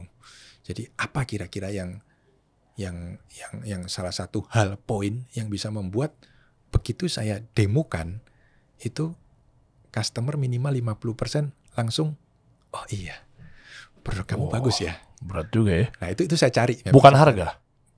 Harga termasuk, kualitas termasuk. Nah, tapi saya bisa buktikan dengan sebuah alat pada saat itu. Jadi saya punya satu alat yang bisa membuktikan bahwa produk saya ini lebih bagus kualitasnya dibanding kompetitor dengan harga 50% lebih murah. Hah? Dan itu dijual di apa tadi nama brandnya? Yang kaca film? Perfection pada saat itu. Bukan brand saya Mas. Oh, belum lagi nih? Belum, masih jauh. Waduh. Perjalanannya masih jauh. Masih brand jadi orang. Terbukti nih kaca film yang ada di Masterpiece Window Film ini artinya dengan bawa perfection aja bisa begini. Otomatis ada di brand sendiri lah istilahnya seperti itu. Itu pasti udah kualitasnya udah nggak mungkin nggak kali-kali istilahnya. Kurang lebih seperti itu. Oke, nanti ya pelan-pelan teman-teman ya. Oke, akhirnya apa toolsnya, senjatanya apa? Saya punya alat tester untuk alat tester panas. Alat tester digital tolak panas. Dari siapa alatnya? Alatnya dari owner saya. Yang Surabaya? Iya, yang Surabaya. Nah, di situ pada saat itu memang kita dengan owner sama-sama berpikir lah kira-kira apa sih yang dalam waktu kurang lebih nggak lama ya, kurang lebih kita harus berinteraksi dengan klien ini kan, klien juga sibuk ya di toko, iya, kan? Kita butuh waktu paling lama 5-15 menit. Tapi bisa membuat klien itu membeli barang kita.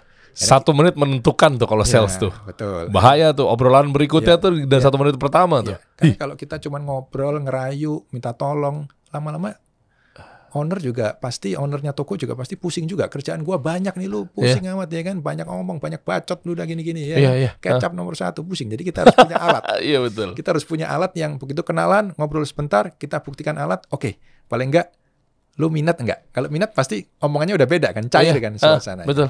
Ya, kita menemukan alat itu dan alat itu saya bawa dan alat itulah yang membuat senjata saya ke semua toko. Singkat cerita, saya distribusikan barang ini ke seluruh Jakarta, bahkan ke setengah wilayah Indonesia bagian barat. Wow. Ya, Indonesia Barat.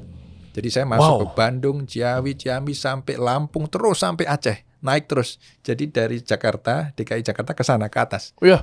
Itu saya akhirnya distribusikan semua sendiri. Wow, bentar kok, mundur bentar deh. Alat itu gimana cara kerjanya? Alat itu digital. Enggak, maksudnya apa yang ditempelin ke? Oh, dimasuk lembaran plastik kaca film itu dimasukin di alatnya. Di alat itu bisa mengukur sinar matahari yang bisa ditolak itu berapa persen. Oh. Iya, jadi bukan pakai lampu panas gitu kan. Kalau pakai lampu panas kan biasa pakai itu tuh ngetesnya. Pakai perasaan ya, nggak kelihatan angka. Ini langsung angka.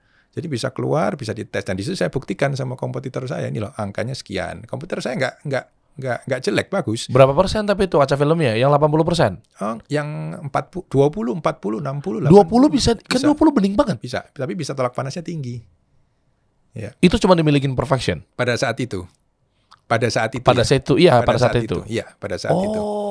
Pada saat berarti di sini apa sih kunci yang kita, atau mungkin hikmah yang bisa kita petik? Ternyata seorang sales tuh kalau modal bacot tapi nggak ada aksi ya. Jangan. Susah tuh. Capek, buang waktu, buang tenaga, buang waktu, dan hasilnya juga ya saya rasa nggak akan ada hasil maksimal. Iya. Kita sasat praktek. Iya. Langsung experience. Iya. Di situ tuh experience and experiment. Iya. Sehingga begitu ngeliat tak.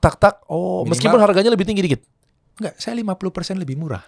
Lah bisa begitu ya? Iya. 50% lebih murah dari kompetitor. Jadi begitu orang toko, bos toko ini lihat di alat lalu tanya harganya berapa, dia pasti 100% langsung minat. Closing itu mah. Pasti langsung minat. Tinggal dia hitung saldo tabungan aja, mau belanja berapa, mau beli berapa, ya kan. Lalu sistem udah pokoknya ngomongnya udah langsung dalam gitu. Oke, sistem kerjasamanya lu mau gimana? Lu mau proteksi gimana ya, langsung udah teknis. Langsung udah serius gitu. Langsung udah suruh duduk saya. Kalau enggak tadi berdiri terus kan saya. Kan bisa gitu sales kan. Seluruh Indonesia ternyata. Balik Surabaya gimana nama harumnya nih? Akhirnya saya nggak balik Surabaya. Lah kok? Karena saya sudah distribusi ke seluruh Indonesia, bahkan sampai saya melakukan exhibition, saya melakukan pameran, ikut pameran, exhibition, saya urusin semua, sampai masalah penagihan, saya jual barang, tagihan, sampai saya pameran itu saya head on depan, langsung saya taruh stand saya depan ke kompetitor saya nomor 1 saat itu. Jadi saya bilang sama owner, lu mau pameran berani, lokasinya mau di mana? Saya mau di depan persis dari kompetitor yang terbaik saat sekarang, karena prinsip saya adalah kalau customer banyak datang ke tempatnya dia, pasti kan lihat booth saya. Otomatis. Oh, itu strateginya. Kalau saya menjauh, siapa orang yang mau ke stand kita? Iya. Karena kita belum terkenal. Nah, ini nih. Tapi kita deketin ke dia. Jangan berpikir bahwa kita takut sama kompetitor ya. Justru di balik itu ada strategi khusus dalam tanda kutip. Hadir di samping kompetitor atau depannya. Dengan harapan orang itu begitu mungkin gak cocok, dia balik badan, pasti ada sesuatu. Begitu ngeliat, kita tarik, kita tesin. Ya. Oh, jangan-jangan Alfamart Indomaret nyontek cara Anda ya. KFC McD juga nyontek cara Anda sepertinya ya. Ya intermezzo ya, tapi artinya ya begitu kan. Bukan menjauh dari kompetitor. Justru ya. Kita mendekat, karena kalau kita menjauh ya siapa yang mau ke brand kita? Pada saat itu kita kecil sekali kan. Keren. Saya hormat sama Ko Kris ya. Ini kalau ada penghargaan Best Sales of the Year. Enggak, itu semua karena terpaksa. Oh, the power of kepepet. Karena keadaan ya. Tapi bisa jualan secanggih itu loh. Nah akhirnya gimana? Pertama kalinya ya pastilah udah relasi udah punya, vendor udah dipegang. Betul. Buka toko sendiri modal siapa? Kita main cepet aja nih, penasaran nih. Akhirnya pada saat kenapa saya bisa buka sendiri ya? Iya ini kan yang pertama kali tadi adalah Masterpiece ya. Iya Masterpiece. Oke, itu gimana ceritanya? Kenapa saya bisa buka sendiri? Jadi singkat cerita, setelah saya berhasil di Indonesia bagian barat, owner bukain saya kantor cabang. Ya itu udah clear lah, saya udah enak. Ada anak buah, tim, mobil, fasilitas, kantor, rumah, semua fasilitas semua diberikan.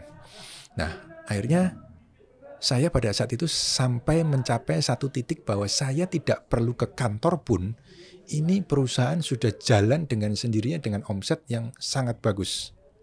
Jadi owner saya sudah tidak pernah mengecek saya lagi, saya absen di kantor atau udah nggak pernah. Nanya saya lagi di mana sudah nggak pernah. Bebas. Udah percaya. Semua yang menjalankan tim saya semua, staff saya, anak buah saya semua. Oh, udah jadi manajer ya? Saya udah naik jadi manajer. Nah, sampai suatu saat, singkat cerita, saya merasa saya pada saat itu sudah seminggu ya, Senin sampai Sabtu, itu saya mungkin masuk kantor mungkin 2-3 hari, setengahnya saya di luar, ya nonton, main, apa, semua. Saya merasa di satu titik pada saat itu, hidup saya kok nyaman banget ya, gitu, kok enak banget gitu. Oke. Berarti di saat saya merasakan hidup saya terlalu enak, itu di saat itu saya muncul sebuah kekhawatiran, kayak ini saya bisa nyaman sampai kapan gitu. Ya. Kan kita merasa enak nih, saya lagi nonton siang-siang, ya kan, makan, yang lain kerja, saya makan di kafe nongkrong, kan enak banget, Oh ya. nyaman banget. Iya. Tapi saya berpikir, gua bisa nyaman ini sampai berapa lama ya? Kalau suatu saat hilang kenyamanan ini kan takut saya. Saya takut kehilangan kenyamanan diri saya sendiri. Iya. Ya, jadi karena terlalu nyaman, saya takut kehilangan ini. Lalu Gitu. solusinya? Solusinya saya minta ketemu owner saya di Surabaya. Saya balik ke Surabaya, saya ngadep ke owner saya di Surabaya, saya bilang gini, bos, kan perusahaan ini dikendalikan oleh 2 orang, manajer GM Timur dan GM Barat saya. Di bawah itu tim kita semua. Saya bilang ke owner saya pada saat itu, bos, coba saya mau mengajukan untuk saya mau ambil perusahaan ini sendiri semua. Bukan saya mau menggeser teman saya, bukan. Tapi begini. Saya merasa saya sudah sukses nih ya, di bagian saya di barat. Coba berikan saya challenge ya. Saya akan memberikan pendapatan barat dan timur digabung misalnya 10. Saya akan memberikan pendapatan 15 ke perusahaan dalam waktu 6 bulan. Kalau saya berhasil, perusahaan saya ambil semua kendalinya. Fair dong. Tapi kalau saya tidak berhasil selama 6 bulan, tolong kasih saya punishment.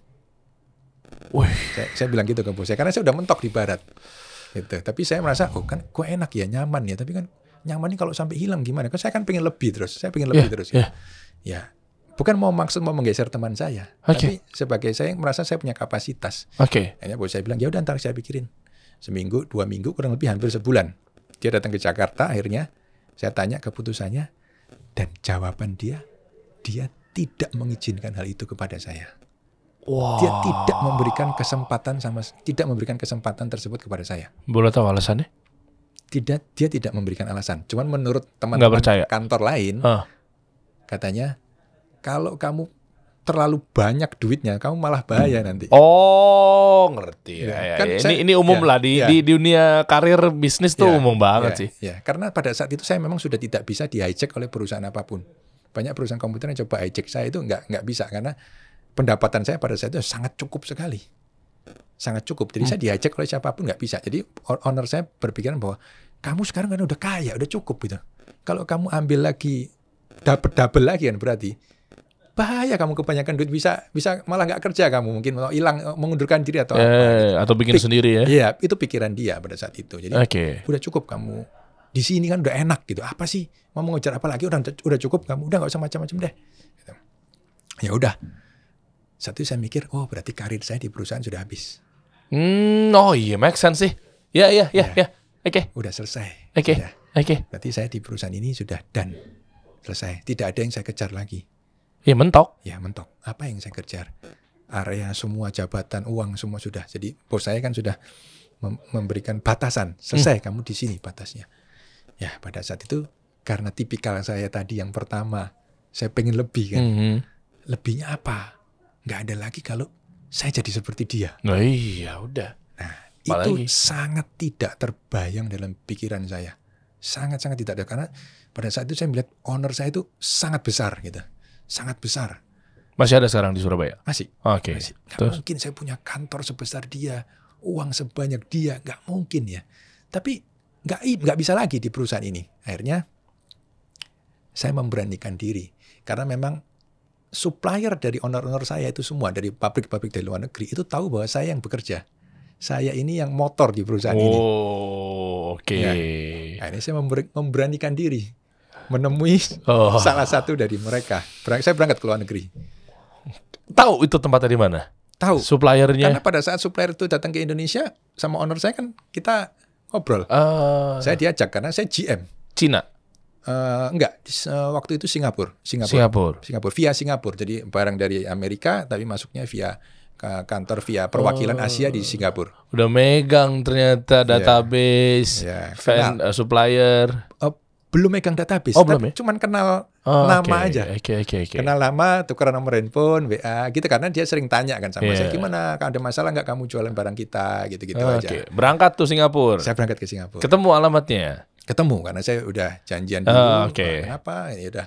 Sorry, saya nggak janjian dulu karena saya takut ketahuan pada saat itu. Saya belum keluar, belum resign. Saya berangkat, dia kaget ketemu saya utarakan semua.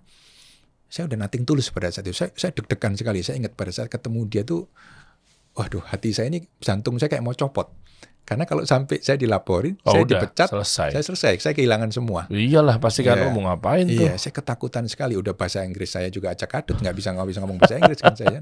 Jadi, oke lah, saya coba ketemu dia, saya memberikan diri, dan ternyata jawaban dia sangat di luar dugaan. Dia support saya. Oh ya? Support saya karena dia bilang begini, saya tahu brand ini ada di Indonesia bisa berjalan itu karena kamu. Dia bilang gitu. Poinnya dia di situ. Udah megang itu dan pasti kan nama Kokres di sana udah sering dibahas lah misalnya minimal. Salesnya saya ini yang sering jualan. Jadi dia bilang ya nggak apa-apa kita support. Nah saya bilang disupport bagaimana? Karena saya nggak punya uang untuk saya harus belanja sesuai MOQ satu kontainer kan saya nggak ada uang. Dia bilang, kamu ada uang berapa? Kita kasih barang sesuai dengan uang yang kamu punya. Jadi saya tidak diberikan MOQ, tidak ada minimal order. Wah enak banget, iya. Bener, nggak ada minimal. Nggak ada minimal order, langsung order pabrik tapi tidak ada minimal order pabrik. Jadi saya punya uang berapa, sama dia dikasih. Waktu itu berapa masihnya? Waktu itu seingat saya belanja sama dia itu 50 jutaan. 50 juta jadi berapa? Itu cuma jadi 10 item. Ya. Kurang lebih ya. Berapa mobil tuh? Itu sekitar 200 mobil lah. Oh tergolong kecil apa besar? Banyak tuh, kecil ya? Kecil ya? Kan waktu itu posisi saya distributor. Saya bukan mau masuk ke retail karena saya tidak ada pengalaman B2C. Saya B2B. Jadi saya jual roll. Pada saat itu saya ingat saya belanja pertama cuma 10 roll. Saya belanja 10 roll, ya udah masuk barangnya. Saya jual. Saya akhirnya memutuskan untuk resign ya. Terus tokonya di mana? Saya nggak ada toko. Outlet. Nah, terus taruh di mana? Saya sewa kantor, bukan toko, kantor. Karena saya B2B. Iya. Grosir, saya sewa kantor itu di ruko Mall Modern Land. Itu rukonya yang nempel sama mall, itu bukan ruko karena kalau kita masuk ke lantai 2, naik lantai 2 itu kepala saya mentok sama ini, plafon. Oke, etik gitu ya? Iya, yang kayak kios yang nempel di mall. Setengah ruko, saya sewa di sana dan pada saat itu saya ingat sekali, saya undang teman-teman media, teman-teman wartawan karena saya waktu menjalankan di bisnis yang sebelumnya, saya banyak kenal wartawan untuk meliput perusahaan bos saya. Jadi saya banyak kenalan, saya undang mereka. Satu hal yang saya ingat sampai sekarang, ada salah satu teman media yang datang, begitu masuk, kok Chris sekarang di sini? Ya sekarang sendiri ya. Saya ajak naik ke atas, karena di lantai bawah barang-barang, saya ajak naik ke atas ya mungkin meja saya begini, nggak lama dia izin ke toilet. Oke, saya izin ke ini ya, ke toilet. Oke, di bawah Pak. Dia izin ke toilet, lama saya tunggu dia nggak naik. Saya lihat ke bawah. Saya tanyain sama orang saya di bawah, dia udah pulang. Hah? Nah, kesimpulannya adalah dia nggak mau ngeliput saya karena malu melihat kantor saya yang sekecil itu. Ya Allah. Itu saya ingat banget. Oh, belum sukses, belum segede sekarang misalnya ya. Karena biasanya kan saya panggil di kantor bos saya yang besar, yang mereknya udah, yang bangunan besar, yang udah sukses. Jadi pada saat itu, karena dia ngelihat gini, oke, saya izin ke toilet, Kak Chris, sebentar ya. Dan nggak balik lagi ke atas. Wah, perjuangan nih. Ya, jadi ya seperti sangat hina memang pada saat itu. Terlalu kecil untuk saya diliput media. Dia melihat gitu, terlalu kecil ini. Wah, mungkin dia dalam hati mungkin Iyalah. marah-marah kan, ya kan. Waduh, udah jauh-jauh ya kan. Iya, Tapi di ya berita enggak. kan nggak menarik. Iya. Kan jurnalis pasti butuh Iya. visual dan seterusnya Iya, kan. iya, betul. Jadi dia pulang. Tapi itu membekas bagi saya dan membuat lecutan buat saya. Gila ya. Kalau di belakang saya sesuatu yang besar, mereka dulu welcome sama saya. Wah, ini manusia nih. Ya. Tapi begitu saya di posisi ini, saya begini, betul kenal itu. Tapi ya udah, nggak apa-apa. Nah, pada saat saya akan membuat sebuah brand masterpiece ini, saya berpikiran gini, karena saya pasti head on dengan bos saya. Iya. Saya ada 3 hal selalu yang saya camkan. Yang pertama, apakah kamu bisa menjadi yang terbesar? Pada saat itu, saya kalau meluncurkan sebuah brand masterpiece ini, saya nggak bisa jadi yang terbesar. Karena yang terbesar banyak. Kompetitor saya yang nomor 1, Iya. itu aja udah besar banget. Iya. Oke, berarti poin pertama saya gagal. Oke. Poin kedua, apakah kamu bisa menjadi yang pertama? Nggak bisa juga. Yang pertama sudah banyak kompetitor saya. Iya. Jadi menjadi yang terbesar tidak bisa, menjadi yang pertama pun tidak bisa. Terus? Poin ketiga, apakah kamu bisa menjadi yang berbeda? Ini yang saya ambil. I see. Ini yang saya ambil. Akhirnya pada saat itu saya menjual produk kaca film masterpiece pertama kali yang berasal dari Jepang. Biasanya US. US. Oh iya. 3M US ya? US, semuanya US. Tidak ada yang dari Jepang. Apa? Dan Lumar, 3M, Vicul, Lumar. Solarguard. Oh iya, Solarguard. Oh Semuanya iya. dari US. US ya? Ya, dan saya bikin image-nya memang Jepang. Booth pameran saya ke Jepangan, packing-packingnya saya Jepang, katalognya saya ke Jepangan, websitenya semua emang Jepang semua. Tapi udah diuji belum bahwa itu adalah quality over quantity? Maksudnya kualitinya lebih... Oh iya, tentu. Itu seperti pedoman saya yang pertama pada saat saya di Perfection. Tetap itu saya pakai. Tetap itu saya pakai. Lebih murah, kualitas lebih bagus. Wajar. Tapi untuk saya bisa dengan cepat mengungguli kompetitor saya, membuat atensi, perhatian dari konsumen ini melirik ke produk saya butuh sesuatu kan. Iya, betul. Ya, butuh sesuatu. Positioning, diferensiasi, dan seterusnya. Betul. Dan saya tidak bisa menggunakan yang namanya uang, karena uang saya terbatas. Kalau orang bilang ya gampang, kamu kalau sesuatu kamu branding aja, pameran aja. Saya kan nggak punya, terbatas. Untuk belanja barang aja saya masih quantity kecil. Iya. Otomatis saya harus mem-package atau mem-create supaya barang saya ini kan terlihat beda. Kayak misalnya ada produk 10 nih. Putih-putih semua. Ada yang hitam satu kan, kita kelihatan dia hitam. Betul. Iya. Oh ini jadi Jepang nih ya? Jepang. Apa brandnya? Masterpiece. Brand sendiri kaca film? On brand saya sendiri. Produknya dari kaca film Jepang. Dari pabrik dari Jepang. Dari pabrik, dari Jepang. Dari Jepang. Ya kan buatan Jepang, produsennya Jepang. Iya, kita masuk. Tapi memang masuk di ya semacam formulasinya di Maklon lah ya, Maklon. Gue pengennya kayak begini. Begini-begininya kan ilmu semua tuh. Yang udah dijalani sekian tahun tuh ya. Betul. 15 tahun gitu ya di perusahaan yang lama. Saya jadi mau ganti sini sih. Saya jadi penasaran kalau dari kisah perjuangannya beliau tadi kan nggak mungkin seorang sales tuh ibaratnya seperti itu ya, hitung-hitungan manusia nih bela-belaan begini bisa penjualan seperti itu, artinya sales yang udah tahu jatuh bangun, udah tahu dalamnya seperti apa, pasti kan pengen melakukan hal-hal yang memang betul-betul terbaik ya. Ini penting. Jadi begini, mungkin sharing untuk para ownership juga ya. Kadang kalau owner tuh kan aku nggak mau tahu, biar anak buah semua gue yang jalanin deh. Pada saat itu memang owner saya nggak mau tahu sama sekali. Semuanya diserahkan ke saya. Dan itulah mungkin pesannya bahwa terkadang sekarang kan banyak karyawan yang ini kan bukan job desk gua, ngapain harus gua kerjain. Banyak gitu ya. Betul. Tapi saya tidak pernah melakukan hal itu pada saat saya kerja. Semuanya mulai benerin meja rusak saya, sampai jualan barang, penagihan, pamer, semua sampai mungkin bikin seragam juga saya.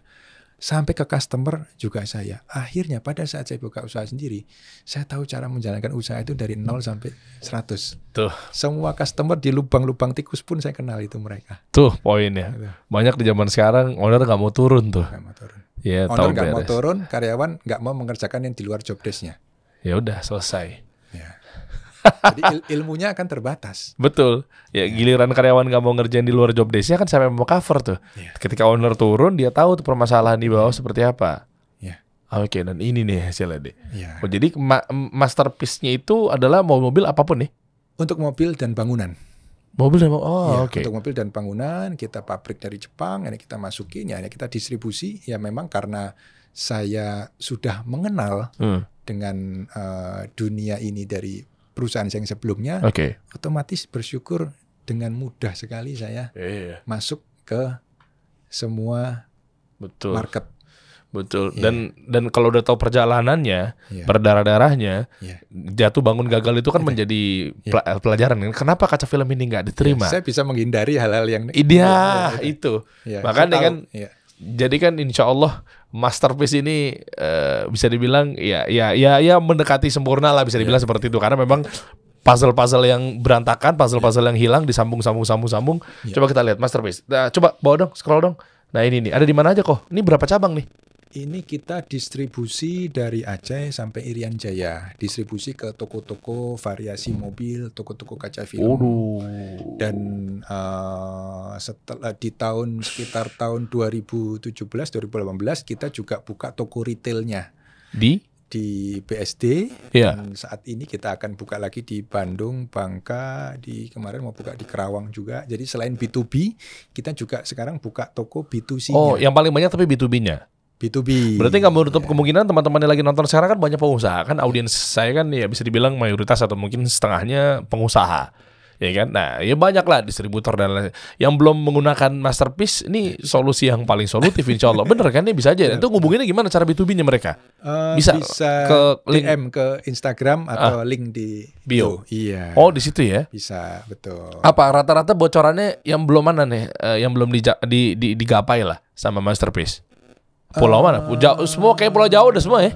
Ya. Semua sudah apa namanya? Sudah kita masuk. Cuman memang setelah pandemi ini kita memulai untuk membuat satu konsep yang berbeda. Apa itu? Jadi begini, mungkin kita sebagai ini jadi saya buka ini ilmunya. boleh dong, harus dibuka. Di sini Anda nggak boleh tutup-tutupan di sini nih. Kasih solusi ini. Jadi dari 2010 ya saya buka Mako Group ini dengan masterpiece dari 2010. Oke. Lalu dalam setiap tahun kita mengeluarkan beberapa produk dan brand baru. Ada kaca film juga yang lain. Kita Blacklist, Signature, 3M juga kita distributor resmi, juga Johnson dari US juga kita distributor resmi. Oh, oke. Ya, akhirnya banyak brand-brand internasional yang minta kita pegang untuk distribusi ke Indonesia. Oke. Lalu kita mengeluarkan ada produk salon mobil dan lain-lain setiap tahunnya. Tapi jalan kita adalah B2B. Betul ya? Saya distributor, saya masuk ke toko buang ke user. Nah, ini yang kita lakukan dari zaman tahun 2010. Yang mana berarti setiap bulan mungkin Mas Dery toko ya. Saya datang ke Mas Dery, baik-baikin Mas Dery kan, entertain, buatin makanan, perhatiin terus, pokoknya support terus lah. Kasih cara-cara dagang harus gimana, ilmu-ilmu baru di media sosial. Tapi kan Mas Dery tidak jual barang saya aja. Oh, pasti jual yang lain lah. Nah, iyalah. Pada saat ada customer datang, Pak saya mau pasang kaca film. Ya. Yang dikeluarin bukan barang saya aja. Iya, oke, sepakat. Mungkin kalau saya kemarin habis bawain makanan ke Mas Dery, besoknya barang saya mungkin. Oh, beda cerita, betul. Bisa jadi diprioritasin tuh. Prioritasi. Tapi setelah 1 minggu ada sales bawa makanan lebih enak lagi, lebih banyak lagi, beda lagi kan. Iyalah, nggak habis-habis lah. Nggak habis-habis, seperti itu terus. Mana yang menguntungkan saya aja. Lah terus? Dan akhirnya saya kan merasa, wah capek juga ya gua. Iya, nggak ada ujungnya sih. Lah terus pakai apa kok? Saya support toko ini, ibaratnya dalam tanda kutip ya, mohon maaf ya. Saya seperti modalin usaha. Karena saya memberikan barang dengan term of payment, TOP. Oh iya, TOP berapa bulan? Nah, TOP-nya kalau di otomotif lama. Bisa 3-6 bulan. Bahkan banyak invoice saya yang udah ulang tahun. Setahun dong. Invoice ulang tahun. Bener, setahun. Lah terus cash flow hancur. Berantakan dong. Terkadang kita nagih, galakan yang ditagih daripada yang nagih. Aduh, sudah umum susah ya piutang tuh. Ya, itu udah umum. Padahal effort kita untuk mensupport toko ini luar biasa sekali gitu. Akhirnya sebelum pandemi itu terjadi, dan setelah pada saat pandemi kan kita restart. 2 tahun bisnis semua turun ya, termasuk semua usaha saya juga turun, sehingga kita harus berpikir sesuatu yang baru. Terus? Kita harus berpikir cara yang baru. Saya nggak mau saya capek lagi dengan orang-orang yang ibaratnya gini. ilustrasinya adalah kita menikah dengan pasangan yang tukang selingkuh. Wah, capek Capek kan ya? Capek lah. Ya kan, tiap hari padahal kita udah ngebiayain apa, tapi selingkuh terus, capek Betul. kan? Sama kan seperti kita dengan klien. Oh iyalah. Ya 10 klien, ya bukan berarti seperti itu semua, Iya. tapi sebagian kecil. Oke. Paling 1-2 bos, yang Susah. 8 sampai Iya. 9 Capek. gitu semua. Capek. Akhirnya setelah pandemi, saya memberanikan diri untuk saya bukan blow up ya, saya menampilkan bahwa Mako Group punya toko retail, yaitu KBG Auto Shop B2C. Sebelumnya kita tidak bisa hal itu. Karena Iya. saya dikomplain oleh agen saya. Betul. Woi, lu B2C, lu kan B2B, itu B2C makanan kita. Lah kalau malah jualan Iya. ke customer, lu kalau distributor atau mungkin lu kalau Iya. pusat lu jangan jualan Iya, dong. iya. Iya kan gitu kan? Akhirnya pada saat pandemi restart, mereka juga ambil barang selingkuhnya makin banyak kan. Wah, karena ya kita nggak nyalain karena toko harus hidup. Iya. Mereka harus hidup, maka otomatis semua barang diambil. Iya, oke. Akhirnya kita mulai tampilkan bahwa kita punya toko retail, dan pada saat setelah pandemi kita mulai membuat sebuah sistem kemitraan, Oh, oke. Franchise. Iya. Ah, ini nih memang agak capek B2B itu ya capek. begitu. Iya. B2B ya resikonya kayak tadi. Iya. Siapa yang nanti yang lebih Nggak ada habisnya nggak tuh, ada Bos. habisnya. Nggak ada habisnya. Ya, oke. Nggak ada habisnya. Akhirnya saya membuat sistem franchise dan mulai kita menggunakan sistem franchise ini untuk mencari partner-partner yang tepat di setiap area, di setiap kota, untuk menjadi mitra dari Mako Group. Otomatis loyal karena kita ada MOU. Kita Betul. bukan berhubungan dengan antara penjual dan pembeli, Oke. tapi kita partner, mitra. Oke, dan benefit apa ketika berpartner dengan Mako Group? Oke, benefitnya adalah saya selalu jelaskan kepada mitra kita, kalau kamu punya uang, kamu bisa membeli barang apapun, kamu bisa kok. Mas Dery punya uang, bisa kan mau buka usaha salon mobil, belanja toko otomotif, toko velg, salon rambut, tinggal belanja aja barangnya. Iya, betul. Tapi nantinya kan Mas Dery berhubungan dengan sales. Misalnya Mas Dery buka toko kain lah ya. Iya. Saya sales kain. Oke. Setiap saya datang, motivasi saya adalah menjual barang sebanyak-banyaknya kepada Mas Dery. Iya, apalagi Bukan untuk memikirkan bagaimana barang ini bisa keluar dari toko Mas Dery. Oh iya, kalau mitra A sampai Z-nya dibantu gimana Sales saya cara? datang bukan nawarin barang, Bos. Sales saya datang bagaimana toko kamu supaya ramai dengan barang saya. Oh ya, kebayang. Jadi kamu tidak akan dirugikan Iya, bergabung betul. dengan mitra kita. Betul, kalau mitra sih ya berarti totalitasnya ada. Iya, Betul. loyalitasnya ada. Betul. Totalitas saya pun enak. Iya. Saya support apapun, ajarin media sosial, ads, dan lain-lain semua digunakan untuk barang kita semua. Iya. Dan sama aja kamu tidak membeli franchise di kita, karena saya nggak narik royalty fee, saya nggak narik manajemen fee. Asal loyal, jadi mitra kita, MOU kerjasama, barangnya Mako semua masuk, kamu jual, selesai. Oh itu win-win nih menurut Tapi saya. dasarnya kita kan Iya. mitra. Betul, mitra pasti kan ya nggak mungkin kita hancurin saudara kita sendiri Nggak kan? mungkin, tidak boleh, dan tidak bisa. Iya, wah itu poinnya, keren. Itu informasinya sekarang masih dibuka nih, yang informasi tadi tuh untuk kemitraan ya? Masih dibuka, tapi memang ada beberapa kota yang sudah sold gitu. Terus harga kemitraan juga. Ya kalau sudah sold, ya pastinya tidak bisa lagi jadi seperti ini. Kerawang sudah sold. Oh, minimal berapa tuh kilometernya, jaraknya apa segala macam? Tergantung kotanya. Kalau kota kecil kita 1-2. Terkadang kita mau radius 5 km itu kan juga kita nggak bisa kayak misalnya kota Kerawang ya. Iya. Kota kecil. Kita radius 5 kilo, 10 kilo itu hanya di kota-kota besar aja. Oh, total mitra berapa sekarang kok? Total mitra dari keseluruhan udah 50. Wow. Hampir 50. Hidup semua tuh ya? Hidup semua karena kita fulfill ke dia. Setiap minggu kita Zoom, tim kita selalu datang, saya juga datang. Saya kasih semua. Jadi seperti kita nikah aja. Betul. Kita buka semua, dan apapun yang kita punya, apapun yang kita ngerti, kita kasih. Jadi gini guys, kalau Chris aja sama perusahaan sendiri, dia rela turun tuh. Perusahaan sendiri nih, yang di itu sendiri. Apalagi dengan mitra ya memang dia juga hadir di berbagai macam kota, ya pasti juga keliling juga dong, tetap dong. Saya sebelum pandemi 2 tahun sekali itu keliling dari Aceh sampai Irian Jaya, keliling ke semua agen-agen saya. Oke. Sebelum pandemi, keliling. Tapi ya itu tadi, saya keliling sekarang, barang saya dipajang di depan. Oh iyalah. Ntar 3 bulan lagi turun lagi, ganti barang orang lain lagi kan. Aduh. Ntar 1 tahun lagi saya datang, 2 tahun lagi barang saya udah di ujung di belakang di mana. Kalau orang bilang oh iya mungkin karena brandnya, kalau brand orang sudah cari kan nggak begitu. Oh tidak semudah itu bos. Karena yang punya toko yang terpenting adalah cuan. Saya baru mau ngomong tuh. Lah kalau memang ternyata itu adalah penjualannya bagus, kualitasnya oke, tapi bisa juga ya kalau ditaruh di belakang kita punya kendali apa? Produk semakin dicari orang, bagi penjual cuannya pasti semakin tipis. Lah kok? Oh, iya benar, lebih mudah, gampang dijangkau, ada di mana-mana. Iya. Iya kan? Iya dong. Iya. Demand tinggi, Iya. iya kan? Terus imbang, anggaplah imbang deh. Harga semakin hancur. Harga semakin hancur. Konsumen semakin membanding-bandingkan, toko cuannya semakin tipis. Jadi penjual toko menjual barang yang mana? Yang paling cuannya besar. Jadi pada mikir nih sekarang nih teman-teman, apa ya bisa dibilang toko-toko di luaran sana ya. Nggak semudah itu bos. Asal merek, kalau udah punya merek besar kan pasti laku lalu distribusi. Nggak semudah itu. Yang punya toko juga bukan orang bego. Ya kan? Ya, sekarang berarti toko-toko ke sekarang juga. Ya, saya sih terus terang jadi mikir 2 kali, dalam artian di toko jadi ada brand A, brand B, brand C, brand D. Sekarang ibaratnya yang lagi nonton tuh kayak seperti itu ya. Iya. Tapi juga mesti mereka ketika A, B, C, D, E ini juga demand-nya banyak, lah kan belum tentu ke toko lu kan. Betul. Belum, bisa jadi dia ke sana, bisa jadi ke sana, bisa jadi ke sana. Dan kadang brand yang laku kan cuma buat pancingan supaya customer masuk. Bener nggak?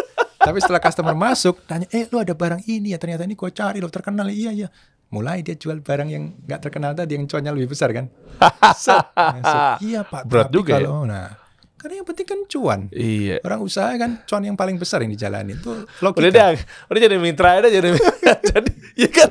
Nah, informasi lebih lanjut kalau pengen mitra sama Masterpiece langsung aja klik aja di mana nih. Mako Group tuh ada WA atau call ya. Ada WA. Ya. Di situ 0812 8800 090. Dan banyak banget ya sebenarnya, kita ngobrol nih bisa panjang banget ya, tapi intinya pelajaran yang didapat adalah dari situ mulai berkembang, akhirnya buka ayam bebek angsa. Ya. Nah itu buka ayam bebek angsa. Buka ayam bebek angsa itu memang karena udah mulai ini sih. Udah mulai, wah ini udah otomotif terus nih. Ya, kan? F&B ya. Otomotif Coba terus. bukan. Nah, ini dia nih ayam bebek angsa tuh ada berapa? Ada di mana? Alam Sutra. Kita sebelum pandemi ada 30 cabang. Terus? Hampir semua terkena pandemi. Lah terus sekarang? Sekarang buka lagi 2 cabang Mas Yan. Masya Allah. Ya. Ayam bebek angsa masak di kuali. Iya. Tagline-nya oke juga deh. Merek itu. Hah? Itu merek bukan tagline. Itu merek. Enggak, yang masak di kuali? Itu merek dan haki. Oh iya. Sertifikat haki kita pegang. Oh. Ayam bebek angsa masak di kuali. Kan nyanyian. Iya. Kan potong bebek angsa ya. Iya. Ayam bebek angsa adalah udah dihaki juga ya. Udah haki. Sertifikat haki kita pegang atas nama ayam bebek Mantap. angsa. Coba lihat apa yang membedakan nih. Nah, ini kembali lagi Itu ke Juan and If bukan sih? Iya benar Juan If. Iya kan? Iya. Ya, oke. Nah, Kocak tuh ini Juan. mungkin sama seperti pedoman saya pada saat saya selalu mengeluarkan sebuah produk. Yang pertama, yang terbesar atau berbeda. Ini Selalu juga saya ambil yang berbeda. Karena semua resto masyarakat Indonesia, ayam itu sudah menjadi makanan utama. Betul. Bebek juga sudah. Betul. Di resto saya ada restoran satu-satunya yang menjual menu angsa dengan harga terjangkau. Kalau kita mau makan menu angsa, itu kita harus ke hotel bintang 5, bos. Iya, saya tahu. Hotel Itu bintang mahal 5 itu. jual angsa, dan harganya mahal banget. Angsa, bos. Iya. Iya. Nah, terus di sini kok bisa dapat suppliernya dari mana? Ada. Ada. Dan jadi masyarakat bisa menikmati daging angsa dengan berbagai macam olahan dengan harga yang terjangkau. Tanpa ke hotel. Tanpa ke hotel. Ayam bebek angsa di Alam Sutra dan Alam Sutra dan Tang City Mall sekarang. Oke. Iya, masih di Tangerang. Duh, saya jadi pengen kesana. Sebelum pandemi kita ada banyak, cuman terkena pandemi, usaha kuliner. Ngeri. Kita jabarin aja dari Hydrophobic Lab. Ini buat. Nah, ini adalah sebuah usaha salon motor dan helm. Oh, tapi motor-motor yang motor-motor harian, bukan motor mugi. Vario, Beat, Scoopy, NMAX, X-Max, Aerox gitu. Motor-motor harian yang kita gunakan sehari-hari. Iya. Waduh. Jadi kita masuk ke industri Kabuki motor. Banyak amat kok. Nah, ini toko retail kita. Yang saya info tadi, yang sebelumnya kita nggak masuk ke B2C, kita tidak berani punya.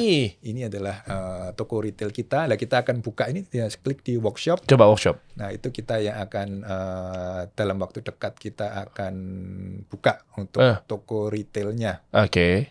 Ya itu kita akan buka di Bangka kalau nggak salah nah itu coming soon akan buka di Kalimantan Selatan, Bandung, Bangka dan Kerawang. Oh, ini auto detailing ini ya? Iya, ini auto detailing kaca film dan karpet mobil. Oh, oke. Iya, karpet mobil. Oke, first class itu apa? Karpet mobil Karpet. custom fit.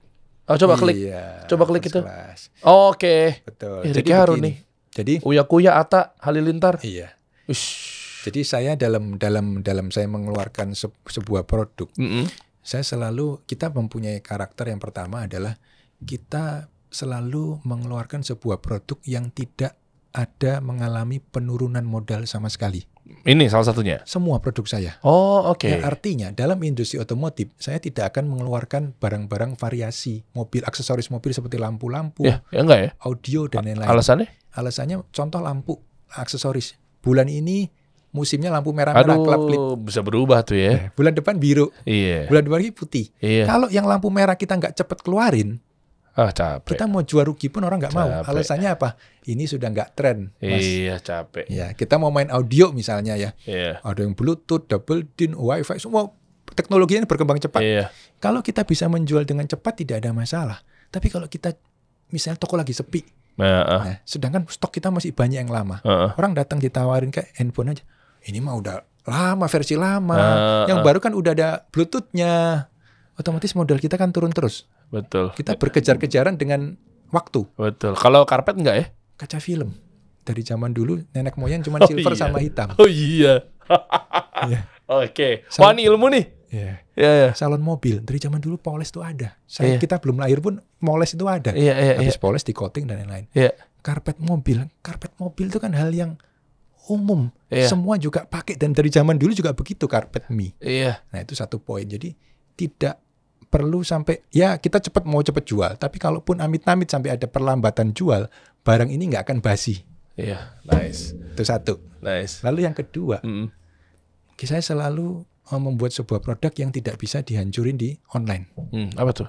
Ya ini barang-barang ini. Oh. Contoh, Mas Dery mau beli lembaran kaca film di online. Bisa nggak pasang? Enggak sih, nggak bisa, bos, nggak bisa. ya? Udah kita manggil tukang tuh atau minimal ke sini nih. Ke kita. Iya, udah. Mas Dery mau beli obat poles coating, bisa nggak pasang di? Nggak bisa. Bisa. Karpet saya itu karpet custom fit. Saya kasih rollnya pun Mas Dery nggak bisa motong. Nggak bisa. Keren juga ya.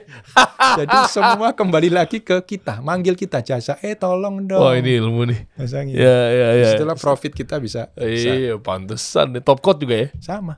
Salon mobil juga. Aduh. Ada obatnya saya kasih gratis nih Mas Dery, obatnya top coat. Nggak bisa juga pakainya. Informasi lebih lanjut langsung aja dia nih. Obrolan yang penuh makna dan valuable nih banget nih. Karena mantap pengalaman aja. Iya, lama. Jadi ini kunjungin aja tadi ya. Semuanya berderet usaha-usaha beliau nih. Informasi lebih lanjut kalau mau nanya-nanya DM aja Christopher Sebastian tuh. Kok Chris tuh. Iya. Ada di sini nih akunnya. Centang biru ya. Dari jauh kayak veteran Antolin nih. Thank you kalau udah mampir ya kok ya. Thank you. Terdekat mau ngapain lagi nih? Buka di mana?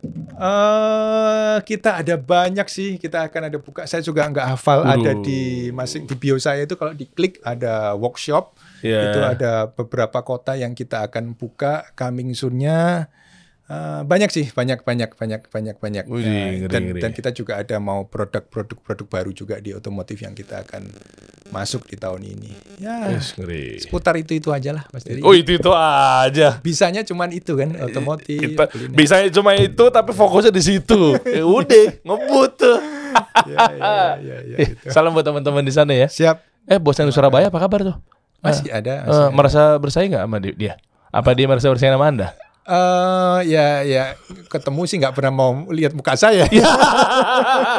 Ya kalau saya sih masih nyapa karena dia adalah salah satu orang yang berjasa dalam hidup saya. Suruh balik lagi mau nggak?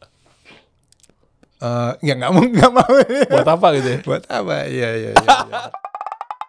Kita kasih solusi.